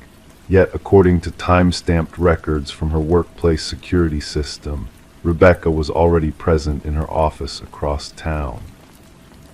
"We're facing a doppelganger scenario," Detective Shaw disclosed to her superior. "Someone who has meticulously studied Miss Thorne and can replicate her with eerie precision." The investigation escalated as fingerprints within the apartment matched solely Rebecca's, devoid of foreign DNA. Neighbors reported nothing amiss, simply observing Rebecca's regular comings and goings. Mrs. Keller, a neighbor, mentioned a peculiar encounter where Rebecca returned home, but failed to acknowledge a deviation from her usual behavior, though not deemed alarming. Rebecca commenced documenting the disruptions in a journal. Minor alterations in her home escalated. Food vanished from her fridge without recollection. Her computer displayed searches she hadn't initiated. Most disconcerting were the self-portraits on her phone, images resembling her, yet taken without her knowledge. In some, her expression appeared subtly awry, the smile too wide, the gaze too intense. "I feel as though I'm descending into madness," Rebecca confided to Detective Shaw during their third meeting. "Or perhaps someone is orchestrating this facade."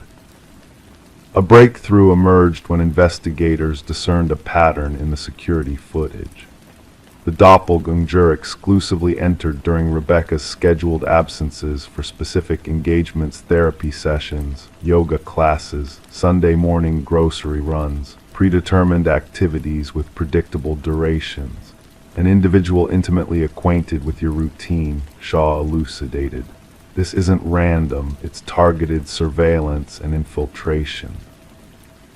A forensic psychologist postulated a fixation theory, a person fixated on assuming Rebecca's identity, emulating her existence, possibly aiming to supplant her entirely. Such fixations, though rare, were documented in psychological literature. The perpetrator typically experienced a psychological rupture and fixated on a target embodying qualities they desired: stability, beauty, success, normalcy. The investigation honed in on a former colleague of Rebecca, Lily Winters, dismissed due to escalating erratic behavior. Lily, closely intertwined with Rebecca's work, often remarked on their similarities. Post-dismissal, she sent Rebecca unsettling emails, one stating, "We could be identical," and another, "At times, I feel more like you than you do." Detective Shaw secured a warrant to scour Lily's abode, unraveling a chilling revelation. One room mirrored Rebecca's bedroom, adorned with photos, countless snapshots of Rebecca entering her home, shopping, socializing, all captured unbeknownst to her. A closet housed duplicates of Rebecca's attire, makeup matching her preferred brands on a vanity, alongside detailed notes on her behaviors, speech patterns, and daily routines. Particularly unnerving were the practice videos, showcasing Lily mimicking Rebecca's gait, gestures, expressions, evolving from clumsy attempts to near-perfect replication. She aspired to assume my identity, a shocked Rebecca murmured upon viewing the evidence. She wasn't merely imitating me, she sought to erase me. Forensic analysts uncovered sophisticated tools for crafting key copies and replicating electronic access cards. Lily meticulously tracked Rebecca's movements, maintaining a calendar with precise predictions of her schedule. Yet Lily's ultimate objective remained elusive. Journals discovered in her residence contained rambling entries, oscillating between first and third person, occasionally referring to Rebecca as both me and her in a single passage. The final entry sent chills down investigators' spines. Soon, only one of us will prevail. The stronger version shall endure. Upon authorities moving to apprehend Lily, she had vanished. Signs of a rushed departure littered her apartment drawers left ajar, certain technology missing. A nationwide alert ensued. Rebecca entered protective custody, relocated to a secure haven under constant surveillance. For weeks, authorities monitored every locale linked to her past life. Lily remained elusive. The inquiry took a disconcerting turn when a security guard at Rebecca's former workplace reported an anomaly. Rebecca was sighted entering the premises despite being on leave. Footage corroborated the sighting. An individual identical to Rebecca accessed the building with a valid ID, proceeded to her former workstation, delved into her files for 40 minutes before departing. Meanwhile, the real Rebecca remained sheltered in a secure location, unable to have been at the office. The unsettling truth became evident. Lily hadn't fled, she had executed her plan. Living as Rebecca, she seamlessly transitioned into her life while the authentic Rebecca remained in seclusion. The case remains unresolved. Lily Winters remains at large while Rebecca Thorne forged a new identity in an undisclosed locale. Detective Shaw keeps a photograph on her desk, two strikingly similar women. One is Rebecca Thorne, the other Lily Winters. At times, she scrutinizes their features, seeking disparities, the subtle nuances distinguishing one from the other. The most chilling aspect Shaw imparts to new recruits is not someone resembling you or sounding like you. It's the desire to become you so fervently that they obliterate themselves in the process. Identity transcends mere appearances. It's our most cherished possession, safeguarded against those who seek to usurp it. Story 27.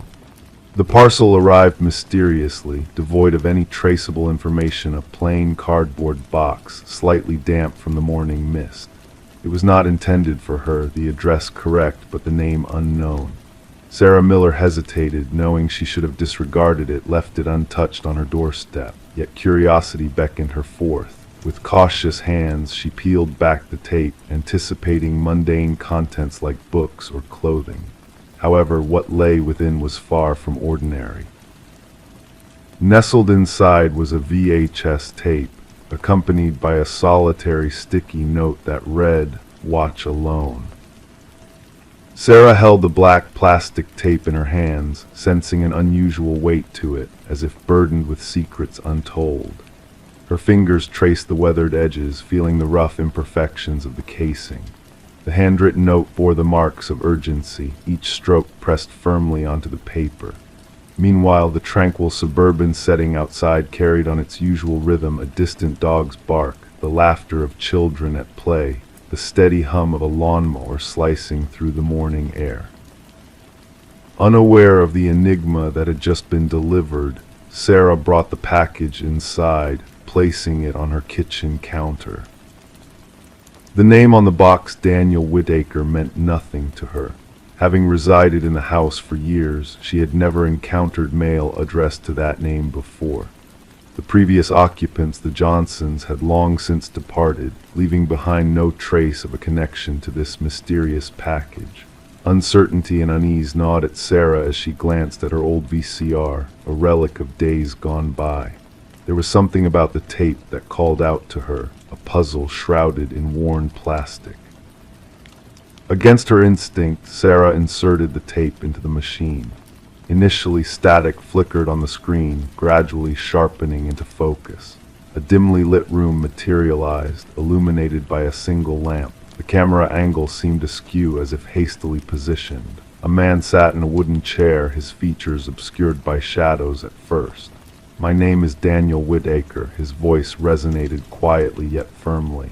"If you are watching this, then someone has found you, and they will find me as well." As he leaned forward, the shadows receded, revealing a face marked by exhaustion and vigilance, sunken eyes, stubbled jaw, disheveled hair.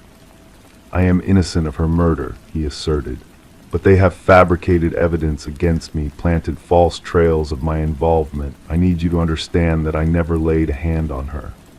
The camera trembled slightly as he adjusted it, offering glimpses of the bare room, a stark setting, devoid of comfort, a testament to a life lived on the edge.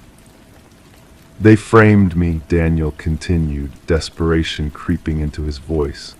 "The authorities will claim that I knew her, that we quarreled, that witnesses heard our altercations. But it's all a lie.